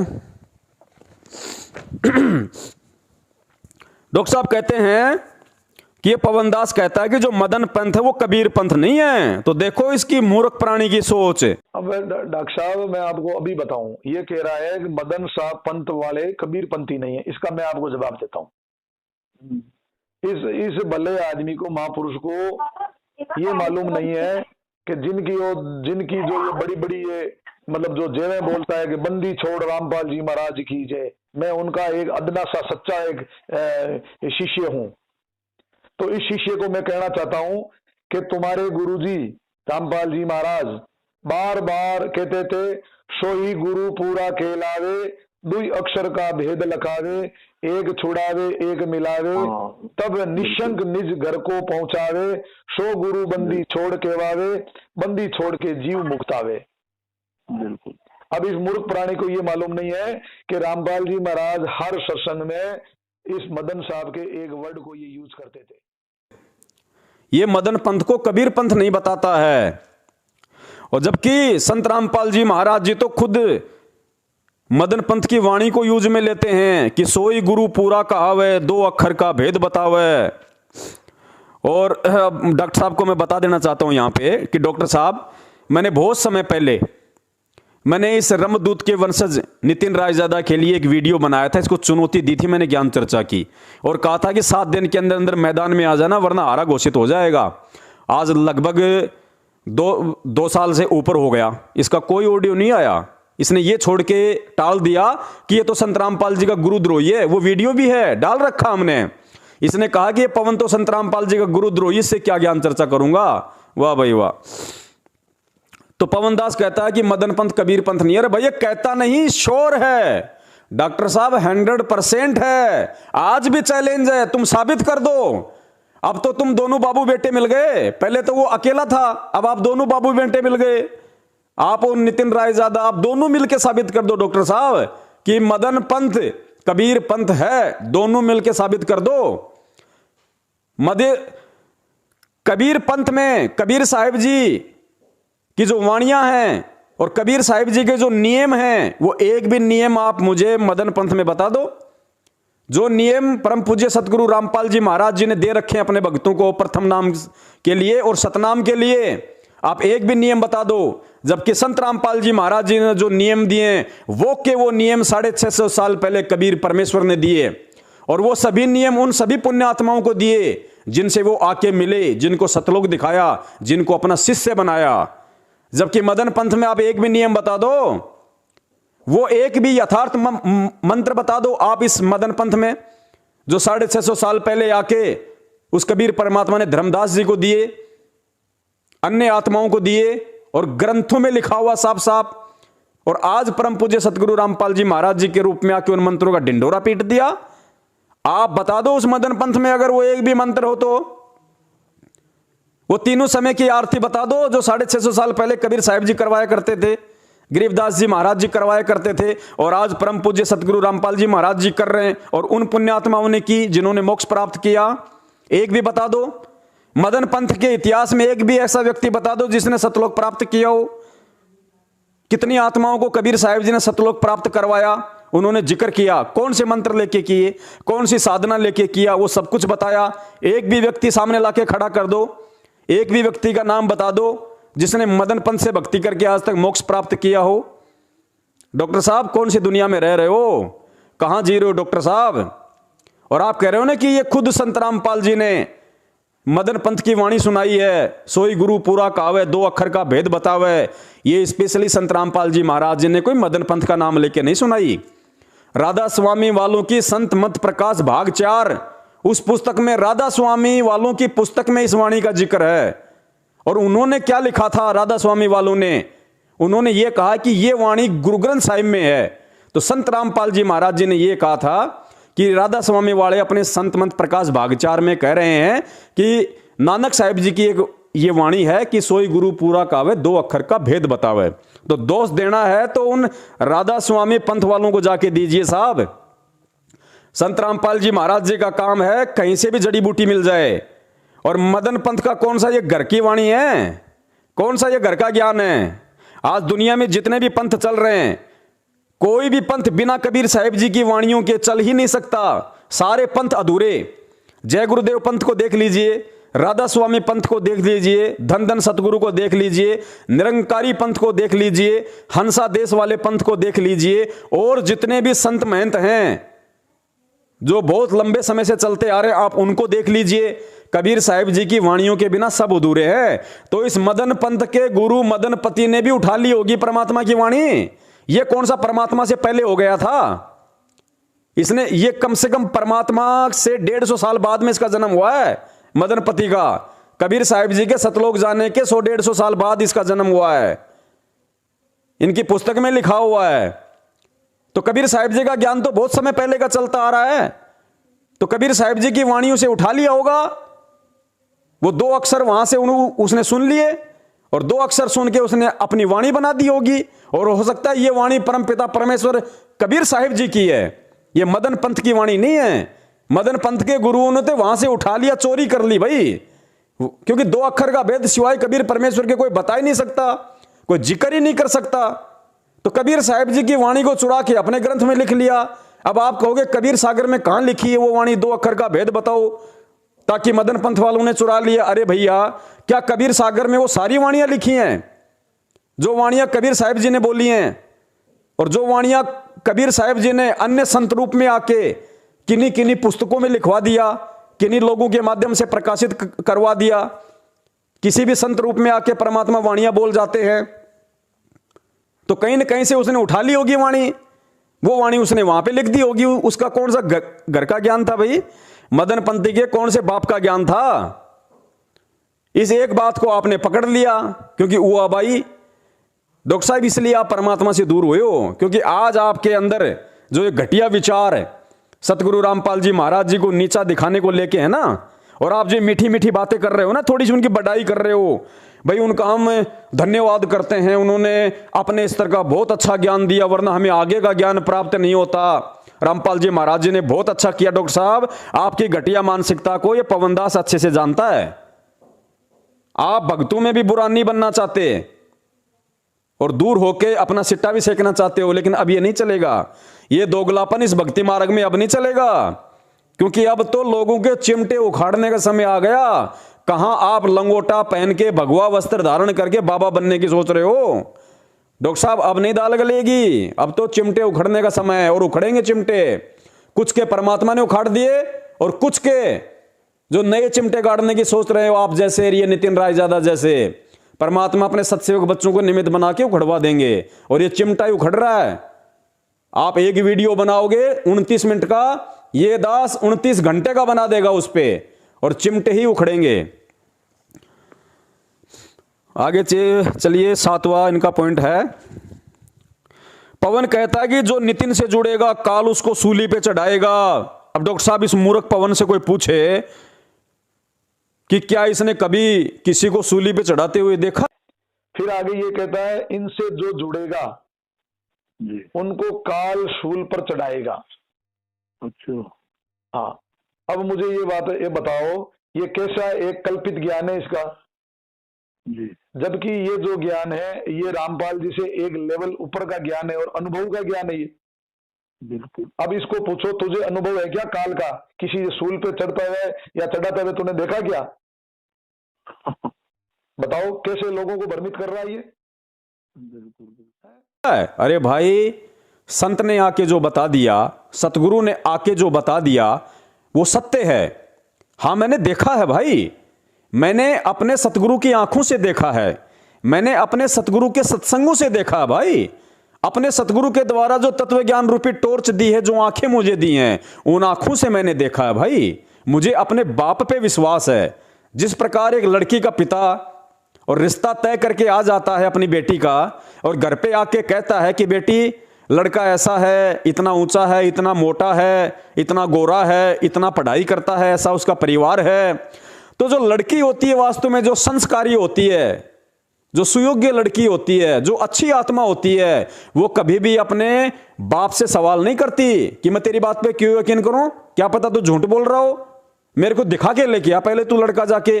तो वो लड़की अच्छी नहीं होती जो अपने बाप पे विश्वास ना करे। और जो अच्छी कन्या होती है ना, वो तुरंत अपने बाप पे यकीन कर लेती है। तो हमारे बाप ने, परम पूज्य सतगुरु रामपाल जी महाराज जी ने अपने तत्व ज्ञान रूपी टोर से हमें दिखा दिया बेटा कि 21वें ब्रह्मांड में सबसे ऊपरी छोर पे इसने तपस्शिला बना रखी है। वहां जीवों को भूंद के खाता है भाई, सूक्ष्म, उनका जो सूक्ष्म शरीर में जो वासना होती है उसको खाता है। तो डॉक्टर साहब, तपस्शिला पे जब जीव जाएगा और जिस प्रकार गरम गरम तवे के ऊपर जीरे को भुना जाता है, चटक चटक करता है, तो डॉक्टर साहब वो सूली तोड़ना ही तो है।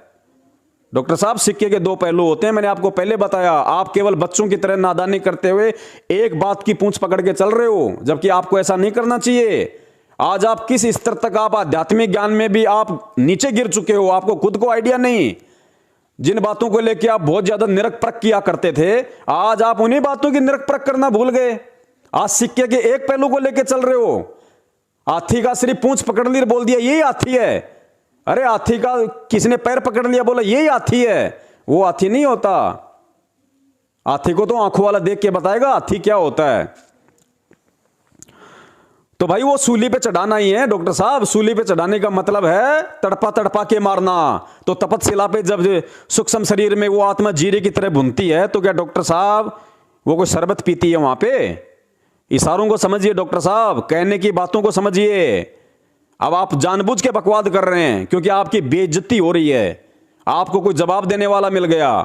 आगे चलिए, आपने जो भी हुआ भाई बकी है सारी भगत समाज के सामने रखी जाएगी। आगे 8 नंबर पॉइंट, डॉक्टर साहब ये पवन कहता है, इसने खुद उस वीडियो में कहा ना 52 मिनट वाली में, कि मैं भी एक पंथ चला सकता हूं, मैं पवन दास भी पंथ चला सकता हूं जिस प्रकार इस नितिन रायजादा ने चला लिया।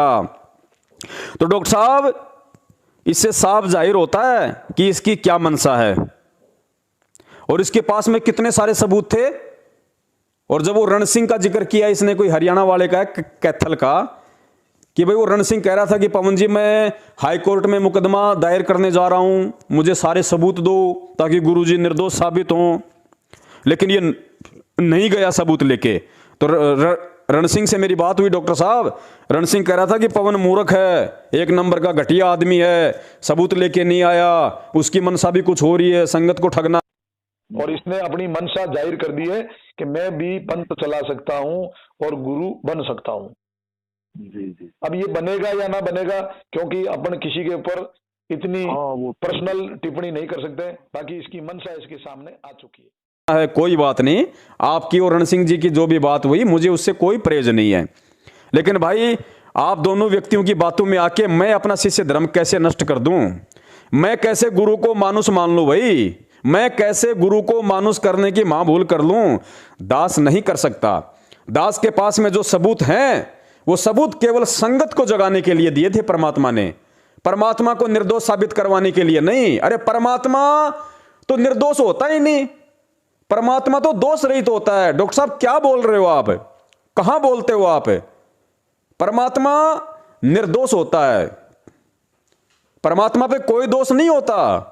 तो मैं किसको निर्दोष साबित करवाने के लिए कोर्ट में वो लेके जाऊंगा? डॉक्टर साहब, मैं मूर्ख हूं क्या? मैं गधा हूं क्या?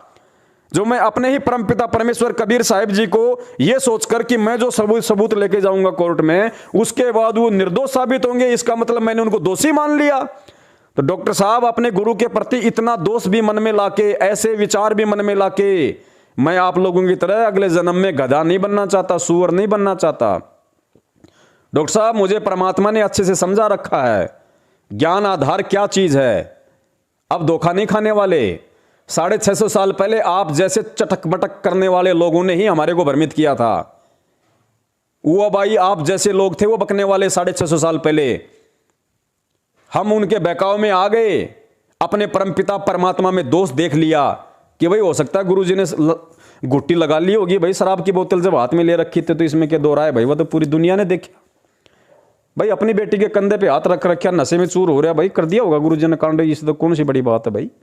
तो डॉक्टर साहब, आप जैसे लोगों के बहकाव में हम 650 साल पहले आ गए थे। डॉक्टर साहब, अब की बार वो दाव मत चलो आप, अब की बार आपके झांसे में नहीं आने वाले। आपके झांसे से मतलब है जब व्यक्ति काल प्रेरित हो जाता है तो उसके अंदर काल ही समाहित हो जाता है, वो काल ही सब कुछ करवाता है।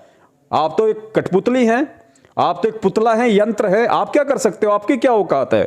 अरे पंखा चाहे 1 लाख रुपए का हो, पंखा चाहे सोने का हो, चांदी का हो, जब तक उसको चलाने वाला बटन नहीं दबाएगा उसकी मिट्टी लगेगी छत पे लटके लटके। तो डॉक्टर साहब, आप चाहे कितने ज्ञानी हो, कितने महाज्ञानी हो, लेकिन जिस दिन काल का आपके ऊपर डंडा चल जाता है ना, उस दिन फिर आदमी काल प्रेरित हो जाता है।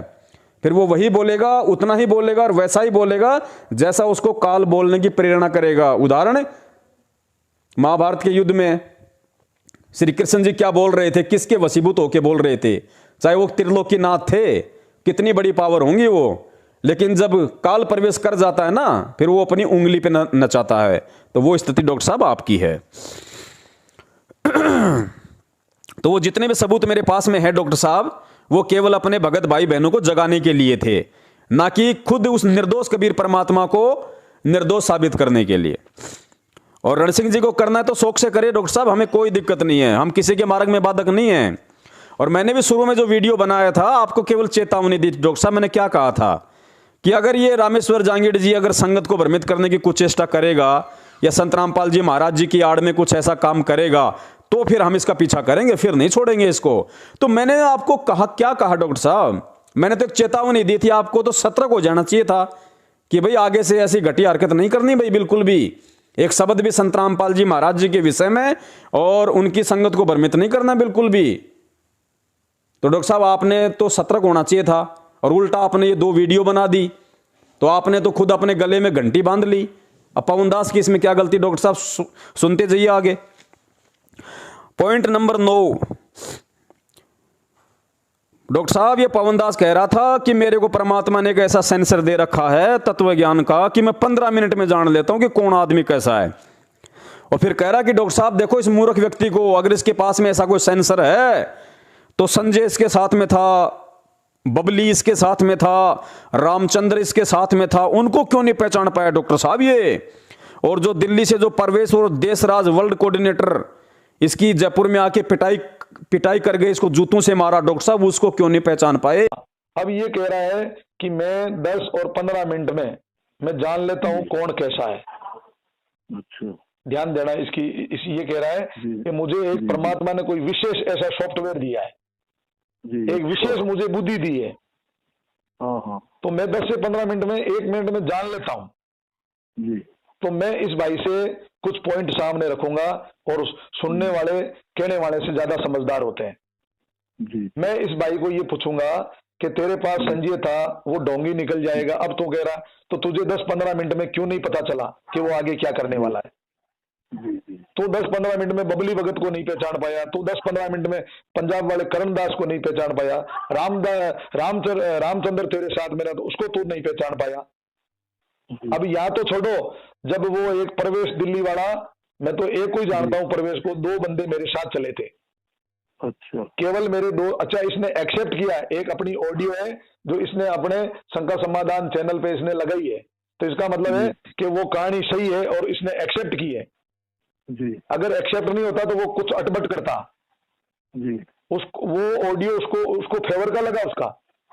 जी अब ये कह रहा है कि मैं 10-15 मिनट में किसी को जान लेता हूं। तो मुझे एक डॉक्टर साहब बताओ, जब मेरे साथ में प्रवेश और देशराज को मैं जानता ही नहीं था, जी सिर्फ एक प्रवेश को जानता हूं, और आगे मैं बताऊंगा, इसका पूरा खुलासा करूंगा, अभी मैं टू द पॉइंट चल रहा हूं। जी तो ये कह रहा है कि मैं जान लेता हूं। तो भाई वो तेरे पास 10-15 मिनट वो बंदे बैठे रहे, तेरे साथ में चाय पी उन लोगों ने, जी 15 मिनट हम बैठे, तो तुझे क्यों नहीं पता चल रहा है कि 20-25 मिनट में तेरे जूते पड़ने वाले हैं?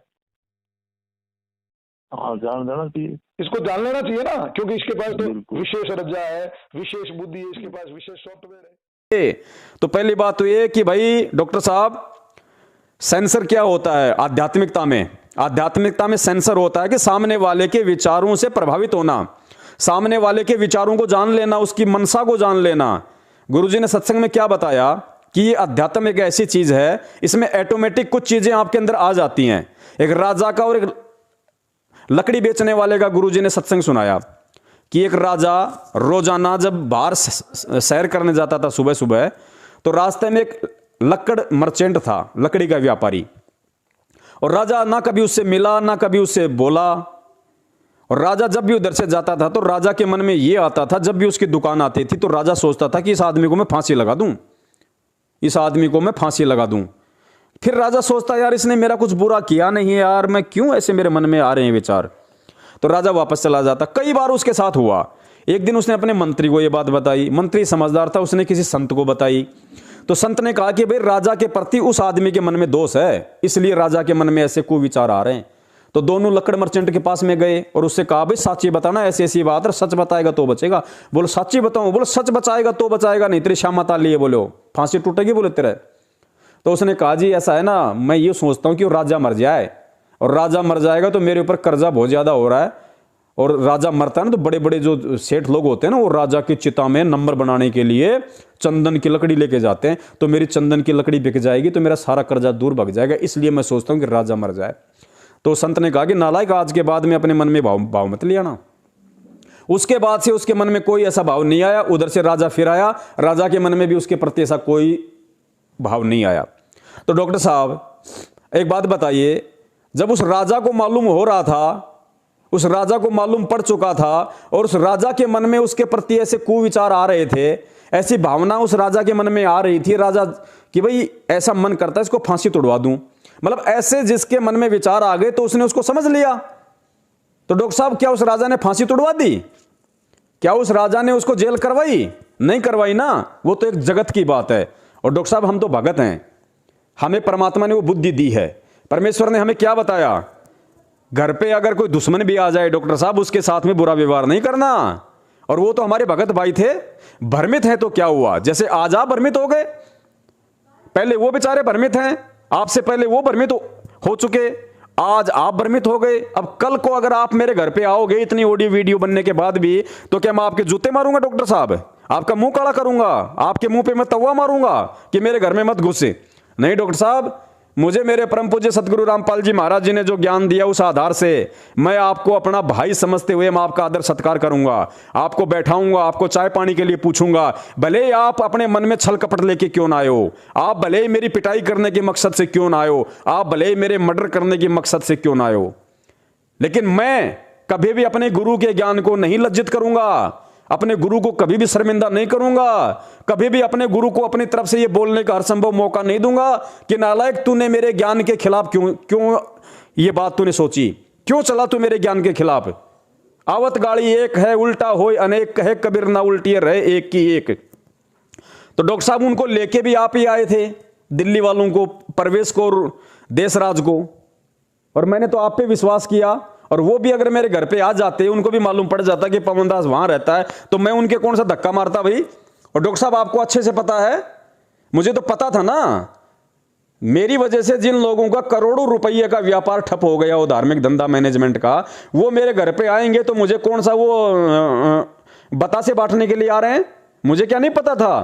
लेकिन मैंने अपना शिष्य धर्म निभाया। मुझे मेरे गुरु ने जो शिक्षा दी कि बेटा भले ही वो मनवश है, काल प्रेरित है, लेकिन वो तेरा गुरु भाई है।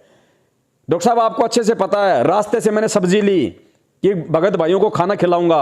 आपको भी अच्छे से पता है भगतमती और बच्चे खाना बना रहे थे, सबसे पहले उन्होंने चाय बनाई, चाय पिलाई। डॉक्टर साहब हमारे मन में छल कपट नहीं था। अब सामने वाला अगर धोखा कर रहा है और मुझे मालूम भी अगर हो गया तो क्या मैं धक्के मार के निकाल दूं? क्या मैं पुलिस को बुला दूं? फिर मेरे जैसा नीच इंसान नहीं, मेरे जैसे कोई घटिया इंसान नहीं। फिर मालूम तो मुझे आज से पहले डॉक्टर साहब आपका भी था। मैं आपसे बातें क्यों नहीं करता था? आप ही के मेरे पास में फोन आया करते थे। मैंने कभी भी आपसे उस हिसाब की बात नहीं की कि जिससे हमारा कोई मन की विशेष कोई लगाव हो, हमारा कोई मन मिलता हो। कोई बात की? कभी नहीं की मैंने आपसे। क्यों नहीं की? ना मैंने आपको कभी जानबूझ के कभी मैंने आपको फोन किया। 2-2, 4-4, 6-6 महीने आपकी हमारी कभी बातें नहीं होती। क्यों? क्योंकि मुझे पता था कि ये व्यक्ति अपने मेल मिलाप का नहीं है। ये व्यक्ति भले संत रामपाल जी महाराज जी का शिष्य है, लेकिन ये ज्ञान पर 1% भी नहीं चल रहा। मैं जोधपुर में आया था 1-2 बार आपके पास में। आप कहां गए थे ढोलक पेटी लेके डॉक्टर साहब? याद है आपको? कोई बुढ़िया मर गई थी, उसकी 13वीं थी। वहां पे जाके आपने ढोलक पेटी बजाई, आपने भजन गाए, अपने नशा मुक्ति केंद्र का पंपलेट बांट के प्रचार किया। डॉक्टर साहब क्यों? क्या मैं कोई मूर्ख था? मैं पागल था? मैं नहीं देख रहा था वो सब कुछ? मैं क्यों नहीं बैठा वहां पे? मैंने वहां पे क्यों कुछ नहीं खाया पिया? मैं आपकी सारी रहनी करनी देख रहा था डॉक्टर साहब। वहीं से मेरा मन खट्टा हो गया था। मैंने कहा ये व्यक्ति 1% भी गुरु के ज्ञान पे नहीं है, भले आपको अपने आप को कितना बड़ा भगत क्यों ना बोलता हो ये। तो डॉक्टर साहब मुझे तो पहले भी पता था, फिर मैंने आपके खिलाफ क्यों नहीं बोला किसी को? ठीक है भाई, कोई बात नहीं, ये अपने स्तर पे खराब है, संगत को खराब नहीं कर रहा। जिस दिन संगत को खराब करेगा उस दिन धोती से धो देंगे। और वो समय आज आ गया। आज आपने उल्टी हरकत कर दी। अब उल्टी हरकत कर दी डॉक्टर साहब, जवाब तैयार है। आगे चलिए साहब। रामेश्वर से कभी मन हाँ डॉक्टर साहब, ये पवन कहता कि मेरा रामेश्वर से कभी मन नहीं मिला, जबकि पवन दास को मिशन की सच्चाई मैंने बताई। बरवाला कांड की सच्चाई, मैनेजमेंट की सच्चाई, ये पवन दास को मैंने बताई, जबकि ये कहता है कि मेरा तो रामेश्वर से कभी मन ही नहीं मिला। अब आगे ये कहता है कि मेरा डॉक्टर रामेश्वर दास से कभी मन मिला ही नहीं। कभी कभार उनका फोन आ जाता था। अच्छा, हाँ, ठीक है ना। तो इस बात का मैं खंडन करता हूं। ये क्या हुआ, एक कुरुक्षेत्र में कोई मैनेजमेंट का कोई प्रोग्राम था जी। इसको वहां क्या है बोलने दिया नहीं। ये क्या है, बकवासी है, बहुत ज्यादा बकवास, मन गढ़ बकवासी गढ़ देता है ये जी। तो वहां से क्या हुआ, उसको बोलने नहीं दिया। इसके पास नामदान केंद्र था। अच्छा, तो इसने कुछ मतलब मैसेज भेजने बंद कर दिए, तो इसको वहां से हटा दिया गया। अच्छा, जब मैनेजमेंट वालों ने इसके ऊपर एक बहुत बड़ा ब्लेम लगाया कि ये वहां से पैसा खा गया। अच्छा, जबकि मैं बता रहा हूँ डॉक्टर साहब, इसकी सच्चाई मैं जानता था और मैनेजमेंट के सामने पूरा मैं खड़ा होके इसका मैंने ये कहा, जो आटा बचा ना मैंने जो उस नामदान सेंटर का जी। वो भी इसने प्रकाश दास को वापस रिटर्न किया। यहाँ तक तो ये इतना सच्चा था। अच्छा, हाँ जी। दूसरा, फिर इसके ऊपर एक ब्लेम लगाया कि बाबा रामदेव इसको फंडिंग कर रहा है। अच्छा, तो इसका भी खंडन मैंने किया। जी। यानी इसके पास दुनिया भर के जो लगे हैं ब्लेम, वहां तक मैं इसके साथ में खड़ा था। अच्छा, तो ये डॉक्टर साहब क्या है, जोधपुर में आया हुआ था, कोई कारण से हमारा इससे मिलना हो गया। जी। तो ये मेरे पास रात को रुका। जी। तो ये जो मिशन है ना, ये जो अभी ये कह रहा है कि इस मिशन को डॉक्टर साहब इसको आत्मा से पूछ लेना, इसको पूरी सच्चाई मैंने बताई है। अच्छा, मैंने इसको बोला पवन दास ऐसी ऐसी बात है, जी। रामपाल जी महाराज के साथ में बहुत बड़ा धोखा हुआ है, ये करने वाले मैनेजमेंट है। पूरा उसको मैंने समझाया बिठा के। मैंने कहा मैनेजमेंट से मेरा कभी बनी नहीं है, क्योंकि ये झूठे लोग हैं। जी। ये सारा जो इसके पास जो ये कहता ना मेरे पास ये मटेरियल है, ये ठीक है। इस आदमी की एक विशेषता ये है कि मैं मेरा साइलेंट रूप से कोई और काम करता रहा और ये इसके पीछे पड़ गया। क्यों? इसको कोई मतलब क्षेत्र की जरूरत थी इसको। हाँ, रास्ता मिल गया। इसको एक रास्ता मिल गया, बोले यहाँ से अपन प्रसिद्धि कर लें अपनी। बिल्कुल। और मेरा ऐसा कोई उद्देश्य था नहीं डॉक्टर साहब। आपकी प्रसिद्धि तो वैसे ही काफी है। हाँ जी। अब यहाँ से भी मैं बताऊं, ये आया मेरे पास। उसके बाद में इसने मुझे एक बार फोन किया कि हमारी एक मीटिंग है, आपको आना है। तो डॉक्टर साहब मैं 15-20 जनों को लेके, एक तो स्कॉर्पियो गाड़ी अपने वाली और एक फोर्ड फिगो, कम से कम 8 से 10 हजार का डीजल फूंका। इसकी एक मीटिंग में हम गए थे, जिसमें कबीर किरणवाला, मांगीलाल, काफी लोग आए हुए थे। तो ये कह रहा है कि मैं 10 मिनट में पहचान लेता हूं, तो इसने ना किसी को नहीं पहचाना आज तक। ये तो कहने की बात है। तो डॉक्टर साहब हार्ड डिस्क में नहीं है। फिर क्या हुआ डॉक्टर साहब, मुझे ऐसा लगा कि ये बंदा पैसे मांगेगा जी। तो डॉक्टर साहब ऐसा ही हुआ, इसने मेरे से पैसे मांगने शुरू कर दिए। अच्छा, तो पीछा मैंने छुड़ाया डॉक्टर साहब। फिर आपने दिए क्या? दिए मैंने, कुछ दिए भी हैं, वो उसको पता है। अब जो वो कह रहा है ना कि उस हार्ड डिस्क में मेरे डॉक्टर जहांगीर की कुछ ऑडियो है, मतलब मेरी सेव है। अरे भले आदमी, वो हार्ड डिस्क किसकी है? वो हार्ड डिस्क मैंने दिलाई तेरे को, मेरी बिल्ली और मुझे भी म्याऊ। अच्छा, बताओ आप, कमाल है। हाँ, तो इस पे विवेचन ये होता है डॉक्टर साहब कि इसको जो ये सारा जो रूट देने वाला है मैंने दिया इसको। जबकि पुण्यात्मा हकीकत ये है कि इस डॉक्टर ने मेरे को बरवाला कांड की कोई सच्चाई नहीं बताई। इसने अगर मेरे को कोई सच्चाई बताई तो केवल राजस्थान के स्टेट कोऑर्डिनेटर प्रकाश माड़ी और उसकी औरत अनु देवी, जो कि ऑनलाइन नाम दीक्षा देती है देश विदेश में, उसकी सच्चाई मेरे को इसने जरूर बताई। और उनकी सच्चाई इसने क्यों बताई? क्योंकि राग, द्वेष और ईर्ष्या के चलते। क्योंकि इस व्यक्ति को स्टेट कोऑर्डिनेटर का पद चाहिए था और इस आदमी को स्टेट कोऑर्डिनेटर का पद नहीं मिला, इसलिए ये व्यक्ति उनसे भी ईर्ष्या करने लग गया। और उस ईर्ष्या के चलते इसने मेरे को जो भी सच्चाई बताई उन दोनों की बताई कि ये प्रकाश ऐसे ऐसे भक्तों को लूटता है, ऐसे ऐसे इसने अपनी बेटी की 10वीं की फर्जी डिग्री बनाई, ऐसे ऐसे इसने एक भगत से फर्जी डिग्री बनवाई, उसकी कॉलेज है, ये उसका नंबर है, मैं उसे लिखवा के लाया हूं, ये देखो। वो लेटर पैड भी मैंने संगत में डाली थी वीडियो बना बना के। उसकी औरत ऐसी है, उसकी औरत का चरित्र ऐसा है, बहुत सारी बातें बताई। डॉक्टर साहब कहता है कि मैं पवन के पर्सनल पे नहीं जाऊंगा, तो मैं भी डॉक्टर साहब के पर्सनल पे नहीं जाना चाहता, वरना वो बातें खोद दूंगा। शाम को ही लठ लेके आ जाएगा वो प्रकाश माड़ी डॉक्टर साहब के वहां पे हॉस्पिटल में कि तूने ऐसी ऐसी घटिया बातें क्यों बताई तूने किसी को। चलो कोई बात नहीं, डॉक्टर साहब पर्सनल पे नहीं जाते, हम भी नहीं जाते, और आएंगे तो फिर हम भी आएंगे। आगे चलिए, पॉइंट नंबर 11। आगे डॉक्टर साहब कह रहे हैं कि पवन दास ने बहुत सारे लोगों के साथ में ठगी कर रखी है। तो डॉक्टर साहब ये आपकी निहायत ही घटिया सोच है, ये बिल्कुल बेहुदी हरकत है। ये पवन दास अपने परम पूज्य सतगुरु रामपाल जी महाराज जी के चरणों की सौगंध खा के कहता है, इस दास ने अगर एक भी भगत भाई अगर ये नाम दीक्षा लेने के बाद अगर गुरु जी के नाम पे अगर ठगी की हो, संगत से अगर पैसों के नाम पे ठगी की हो, ज्योति पाठ दान 10वें अंश के नाम पे अगर ठगी की हो, तो परमात्मा, इस दास के तो वही शब्द है भाई, चाहे परमात्मा सिर में कीड़े डाल दे भाई। और डॉक्टर साहब अगर आप सही हो, आप अगर सही हो, तो जो मैंने मैनेजमेंट को चेतावनी दे रखी है, जो मैनेजमेंट को चुनौती दे रही है, वो चुनौती मैं आज आपको देता हूं डॉक्टर साहब। आप भी मुझ पवन दास की तरह, अब आप किसकी सौगंध खाओगे मेरे तो ये समझ में नहीं आ रहा। पिताजी आपके शरीर छोड़ गए, यथार्थ 13वें कबीर पंथ से परमात्मा ने आपको धक्का मार के निकाल दिया क्योंकि आप उस लायक नहीं थे। अब आप नितिन रायजादा की सौगंध खाओगे, और नितिन रायजादा की सौगंध चाहे 1000 बार खा लो, कोई फर्क नहीं पड़ना। तो वर्तमान में आपकी माता जी जीवित हैं, आप अपनी माता जी के चरणों की सौगंध खा के बोल दो डॉक्टर साहब कि ये पवन दास ने भगत समाज से ठगी की है। ठगी का मतलब क्या होता है डॉक्टर साहब, पहले समझ लेना। मैंने अपनी जरूरत के लिए अपने भगत भाइयों से मैंने उधार पैसा लिया, जिससे भी लिया उससे, अपने पर्सनल काम के लिए लिया, और आज परमात्मा ने 5 लाख रुपया 5 महीने में सबका चुकवा दिया। मुश्किल से 4 लाख रुपया और बचा है, परमात्मा अगले 6 महीने में सबका चुकवा देंगे। क्योंकि जब इंसान की नीयत साफ होती है तो परमात्मा बरकत देने के लिए पीठ पीछे खड़ा रहता है। 5 लाख परमेश्वर ने पिछले 5 महीने में लॉकडाउन के बाद चुकवाए हैं। वो लॉकडाउन, जिस लॉकडाउन में लोग फॉर्च्यूनर में चला करते थे 30 लाख की गाड़ी में, और ऐसी दुर्गतियां हुई, लोग मोटरसाइकिल पे आ गए, और उसी लॉकडाउन में परमात्मा हर महीने दास को 80,000 70,000 घर खर्चा काट के परमेश्वर ने उसी दही बड़े के धंधे में दास को बरकत दी। और दास ने घर में एक नया रुपया नहीं रखा। एक नया रुपया क्या होता है, सबसे पहले अपने भगत भाई बहनों को दिया।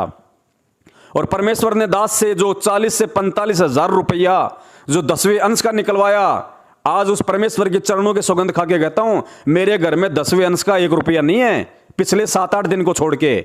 7-8 दिन पहले ही दास ने सारा 10वें अंश का पैसा उन भगत भाइयों को दे दिया जिनको जरूरत थी।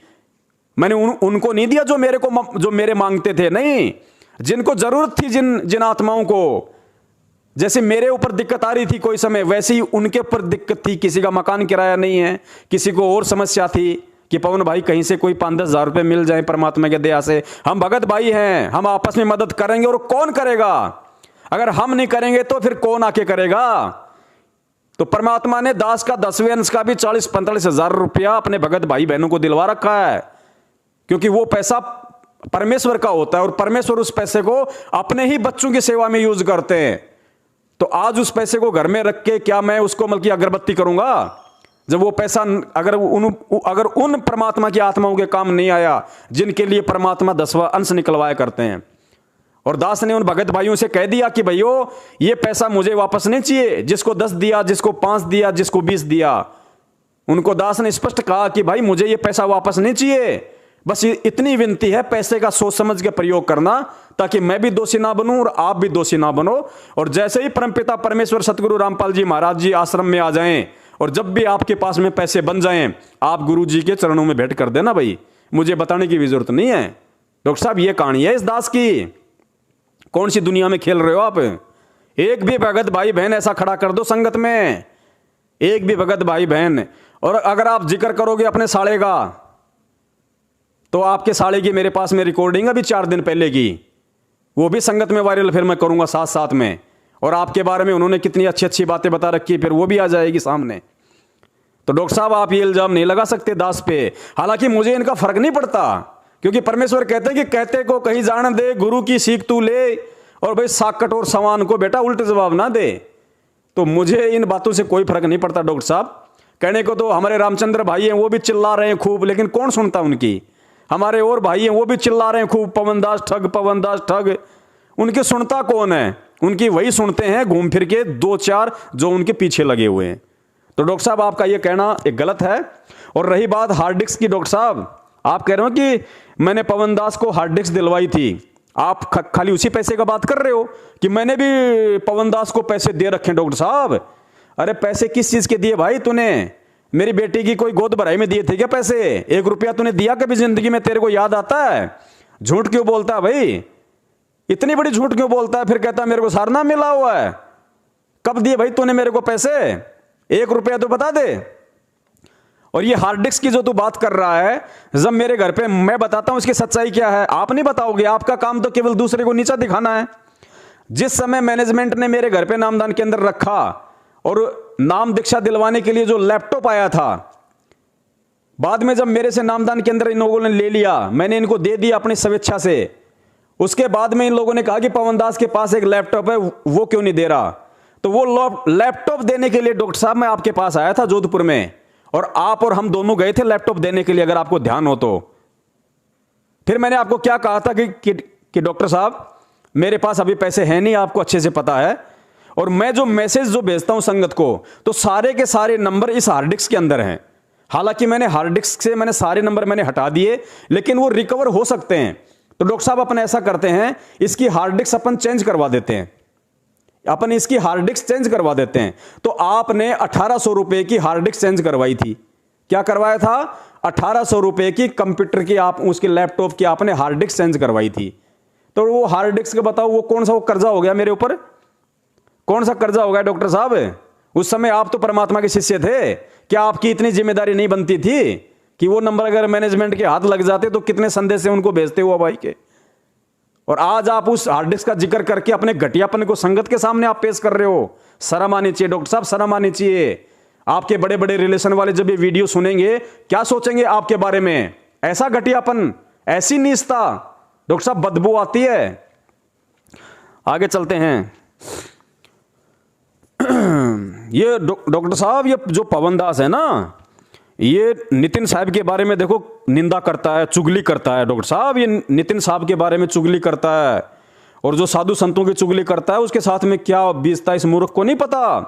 और फिर आपने एक वाणी का जिक्र किया कि साधु भाई बंद है, साधु माई बाप, साधु मिलावे राम से, साधु काटे यम की फांस, ऐसी कुछ वाणी आपने बहुत लंबी चौड़ी बता दी। हाँ, दूसरा ये जो डॉक्टर साहब जो डेली की जो शाम की आरती पढ़ते हैं जी, आरती के अंदर एक वर्ड आया, आपने सुना हो तो, साधु माई बाप है साधु भाई बंद, बिल्कुल साध मिलावे राम शेर काटे जम के फंद। बिल्कुल। ठीक है ना। जी तो गरीबदास जी महाराज तो ये कहते हैं कि साधु हमारे माई है, साधु हमारे बाप है, साधु हमारे भाई है, साधु हमारे बंद, साध मिलावे राम से काटे यम के फंद। और ये लोग निकमे अधूर ये क्या करते हैं, साधु संतों की निंदा करते हैं। हाँ, मतलब कम से कम भाई इनकी दृष्टि में ये तो होना चाहिए कि नितिन साहब एक साधु तो है ही। तो डॉक्टर साहब आप कहते हैं कि मैं 3 पीढ़ियों से कबीर पंथी हूं। डॉक्टर साहब आपको -% भी कबीर पंथ का ज्ञान नहीं है, ना आपको परमेश्वर की वाणियों का ज्ञान है। आप उस पाखंडी को साधु कह रहे हैं। डॉक्टर साहब ये जो वाणी जो है ये परमेश्वर ने किसके लिए कही? ये किसी भगत के लिए नहीं कही। परमेश्वर ने ये वाणी खुद अपने लिए कही है कि साधु भाई बंद, कि साधु माई बाप है साधु भाई बंद, और साधु मिलावे राम से काटे यम की फंद। अरे तो भगत यम की फंद काट देगा क्या डॉक्टर साहब? भगत राम से मिला देगा क्या? ये वाणी कबीर साहब ने भगत के रूप में, क्योंकि परमेश्वर अपने आप को यहां पे छुपाते हैं, वो दास बन के आते हैं, भगत बन के आते हैं। जैसे कबीर दास बन के आए, स्वयं परमात्मा होते वो दास बन के आए। परमात्मा की एक वाणी है, आजा बंदे शरण राम की फिर पाछे पछतावेगा।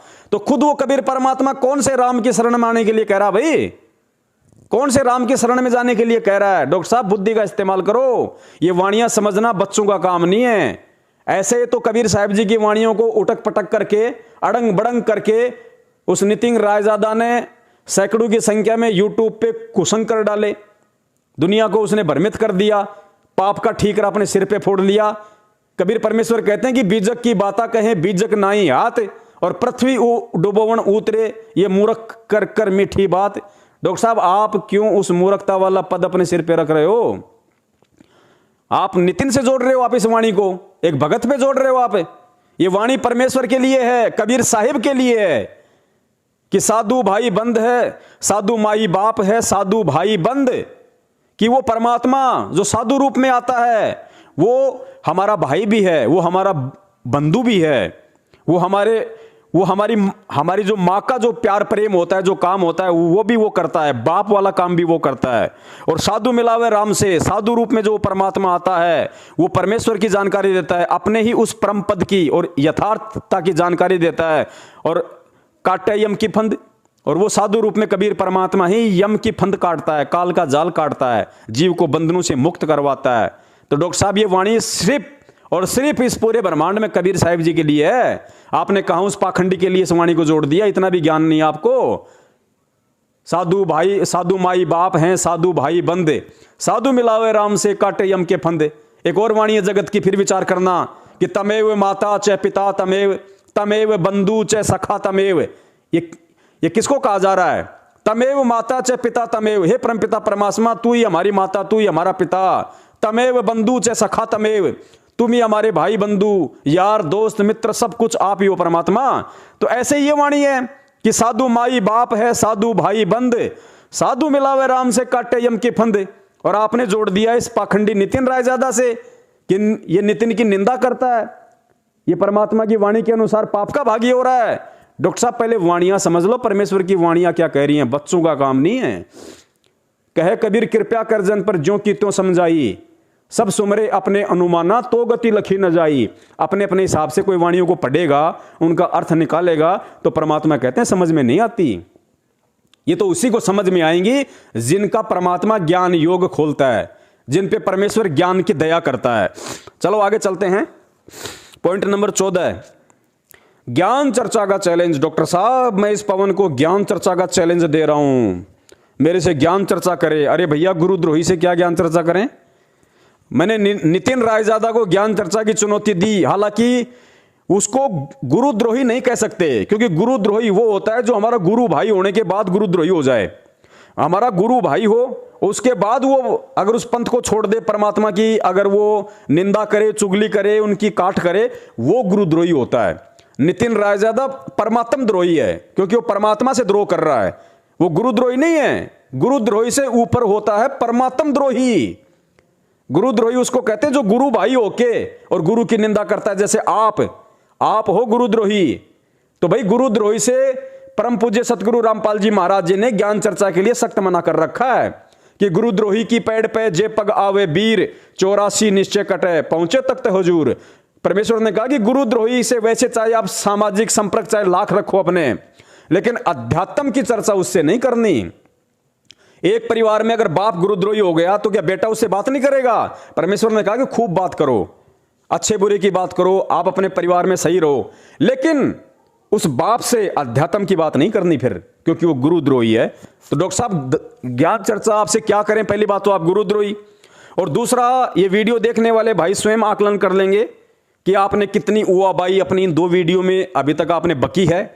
आपने तो 29 मिनट की छोड़ दी, इस दास को 2-2.5 घंटे लग गए आपकी उवाबाई को समेटने में। तो आपको कितना आध्यात्मिक ज्ञान है, और आपसे ज्ञान चर्चा करके मैं मेरा समय और समाज से बर्बाद नहीं करूंगा डॉक्टर साहब, क्योंकि ज्ञान चर्चा उससे की जाती है जिस व्यक्ति को ज्ञान समझने की ललक हो, जो व्यक्ति को जानना चाहता है। अरे जो बकवाद करना चाहता है उससे थोड़ी कोई ज्ञान चर्चा होती है। आगे चलिए। और इतने बड़े ज्ञानी हो तो सन 2000 से आप कह रहे हो, मैं संत रामपाल जी के संपर्क में 2000 से हूं, उस समय करते ना ज्ञान चर्चा। ज्ञान चर्चा का ज्यादा शौक चढ़ा हुआ था, नशा था आपके, तो कर लेते ज्ञान चर्चा कि गुरुजी शंकराचार्य तो नहीं आ रहे, लो मेरे से कर लो ज्ञान चर्चा। उस समय करते ना ज्ञान चर्चा। पॉइंट नंबर 15, डॉक्टर साहब ये पवन कहता है कि मैंने संत रामपाल जी की 4-5 साल ही भक्ति की है, बस 4-5 साल ही मैंने भक्ति की है मैंने उनसे। जबकि इस मूर्ख को ये नहीं पता कि रामपाल जी महाराज जब गांव-गांव सत्संग किया करते थे, सन 2000 से मैं उनके संपर्क में हूं, मैं उनसे जुड़ा हुआ हूं, संत रामपाल जी से 2000 से जुड़ा हुआ हूं। तो डॉक्टर साहब देख लो आज कितना समय हो गया, ये 2021 चल रहा है, 2021 साल हो गई डॉक्टर साहब, और ये मूर्ख कह रहा है कि 4-5 साल हुई हैं।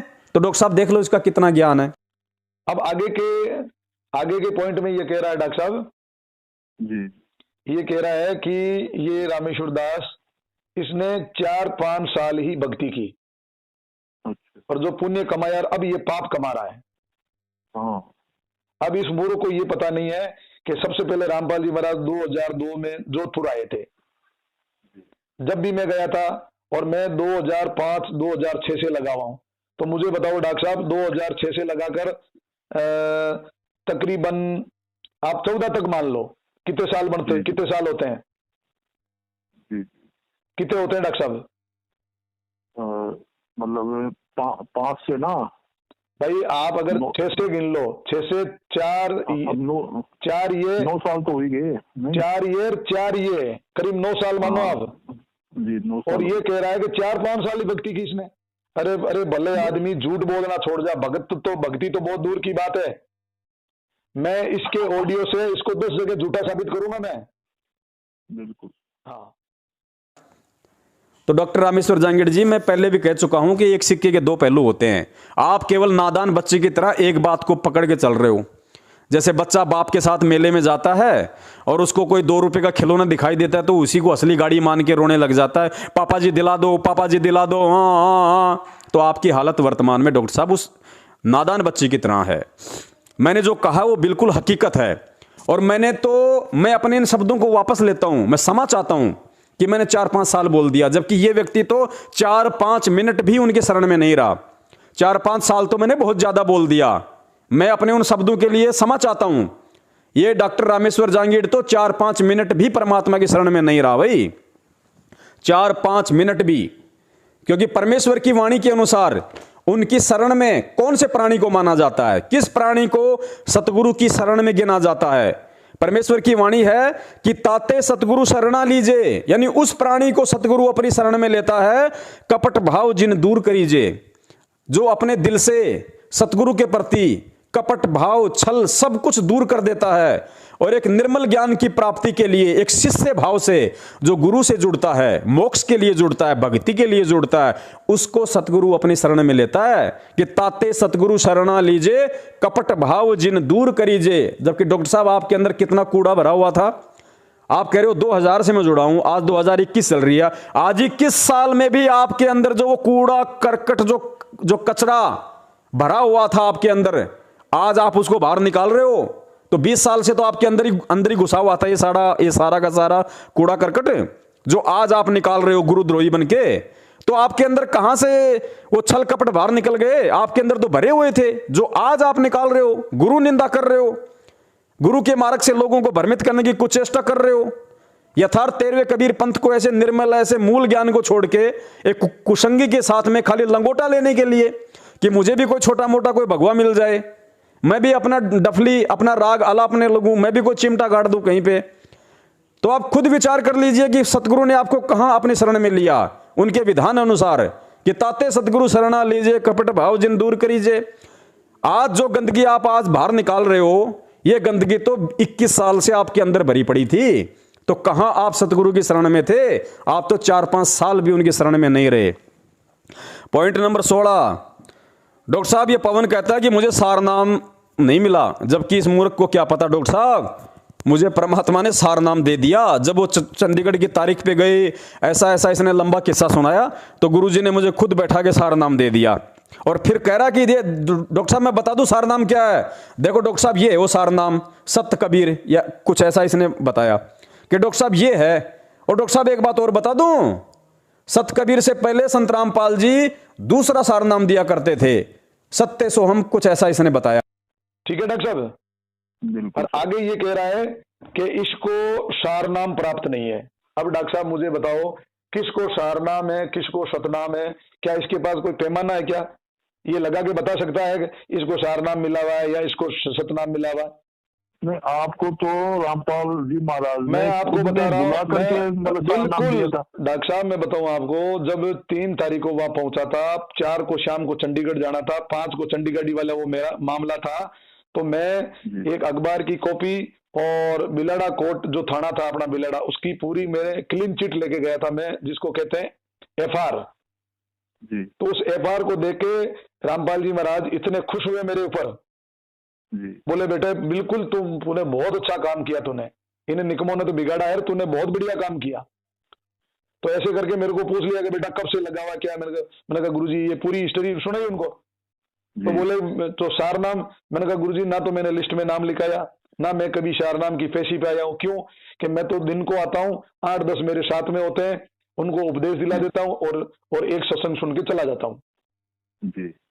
तो इमीडिएट उन्होंने सुनते ही बेटा के जो सार नाम है वो बताऊं वो क्या है, सत्य कबीर है। ओपन बता रहा हूं मैं आपको जी जी, ये उन्होंने दिया बिल्कुल। और 2004 से पहले सत कबीर नहीं दिया करते थे, सत्यम दिया करते थे। वो भी बंदे मेरे पास बैठे हैं बिल्कुल। हाँ जी।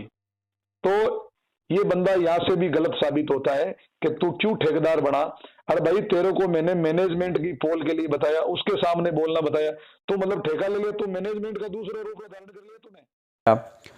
तो भाई डॉक्टर रामेश्वर जांगीड़ जी खुद आकलन कर लो। आप कह रहे हो अपने ही शब्दों से, अपने ही शब्दों के अनुसार कि मुझे जो सार नाम दिया वो अलग था और पहले के लोगों को सार नाम दिया वो अलग है।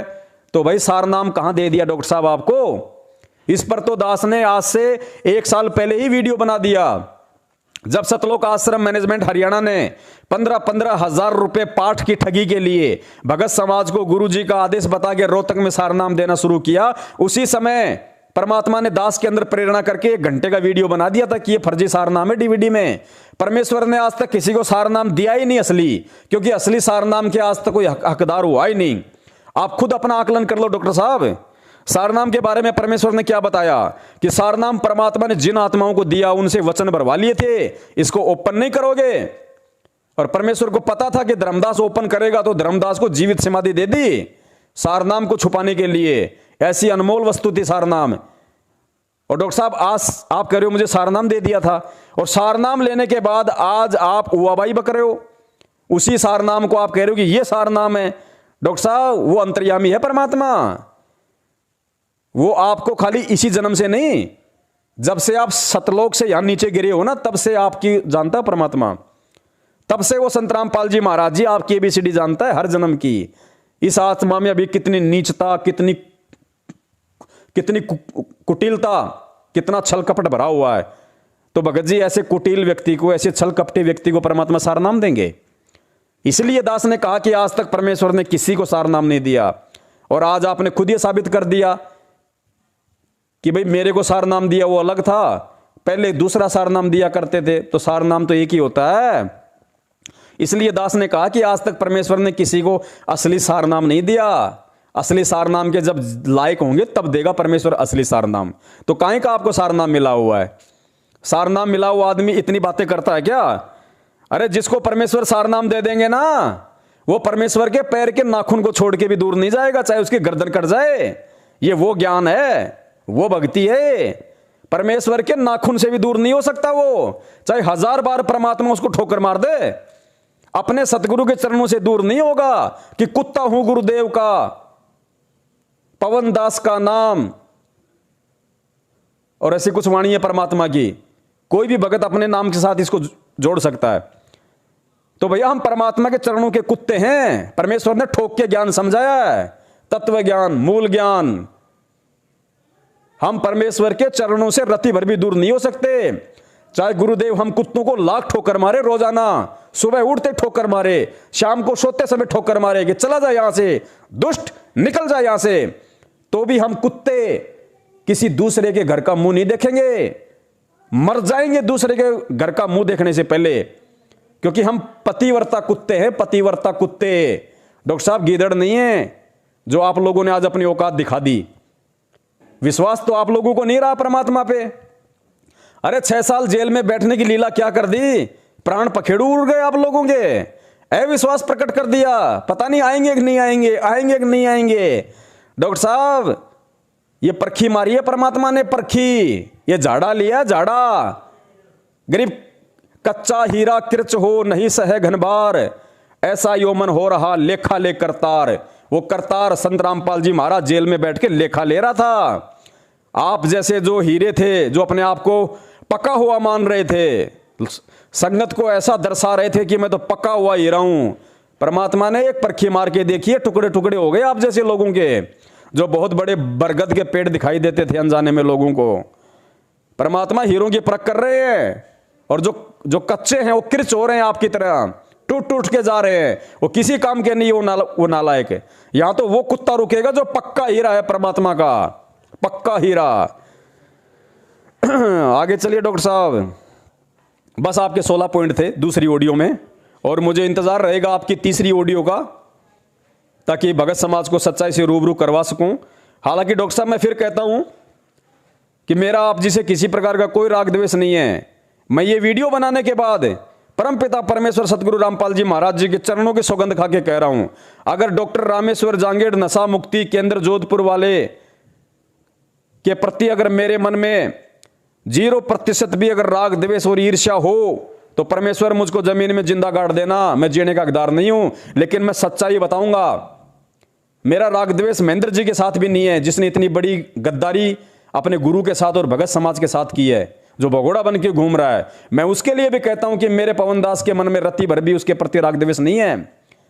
कल को यदि परमेश्वर बोल देंगे कि बेटा दोनों भाई आपस में गले मिलो, दास शर्ट के बटन फाड़ के गले मिल लेगा, क्योंकि सच है तो सच कहूंगा, लेकिन राग द्वेष वाली बात नहीं कहूंगा। मेरी आपसे ना कोई पर्सनल दुश्मनी है, ना आपसे मेरा कोई जमीन जायदाद का झगड़ा है, ना महेंद्र जी से मेरी कोई पर्सनल दुश्मनी है, ना कोई जमीन जायदाद का लफड़ा है।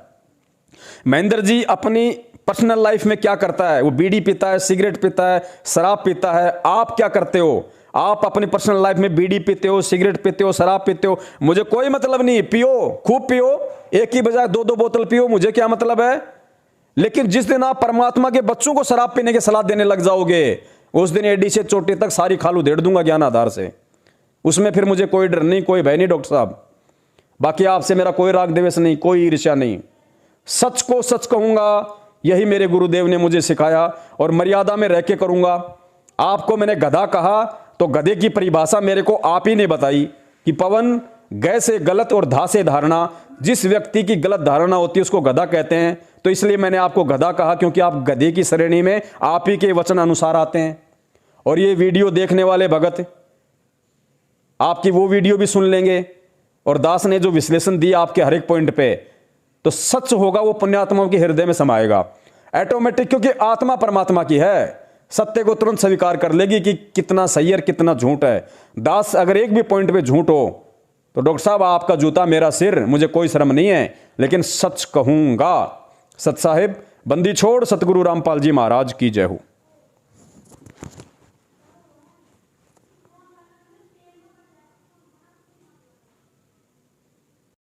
तन मन शीस ईस अपने पे, तन मन शीस ईस अपने पे, पहले में चोट चढ़ावे जब कोई राम भक्त गत पावे हो जी, जब कोई राम भक्त गत पावे हो जी।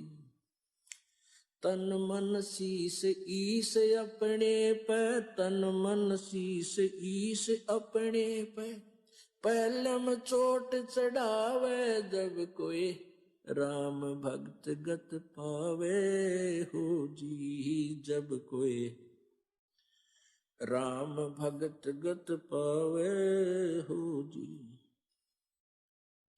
भाई सतगुरु तिलक अजप्पा माला, युक्त जटा रखवावे, सतगुरु तिलक अजप्पा माला, युक्त जटा रखवावे। जत को पीन सत का चोला, भीतर बेख बनावे जब कोई राम भगत गत पावे हो जी, जब कोई राम भगत गत पावे हो जी।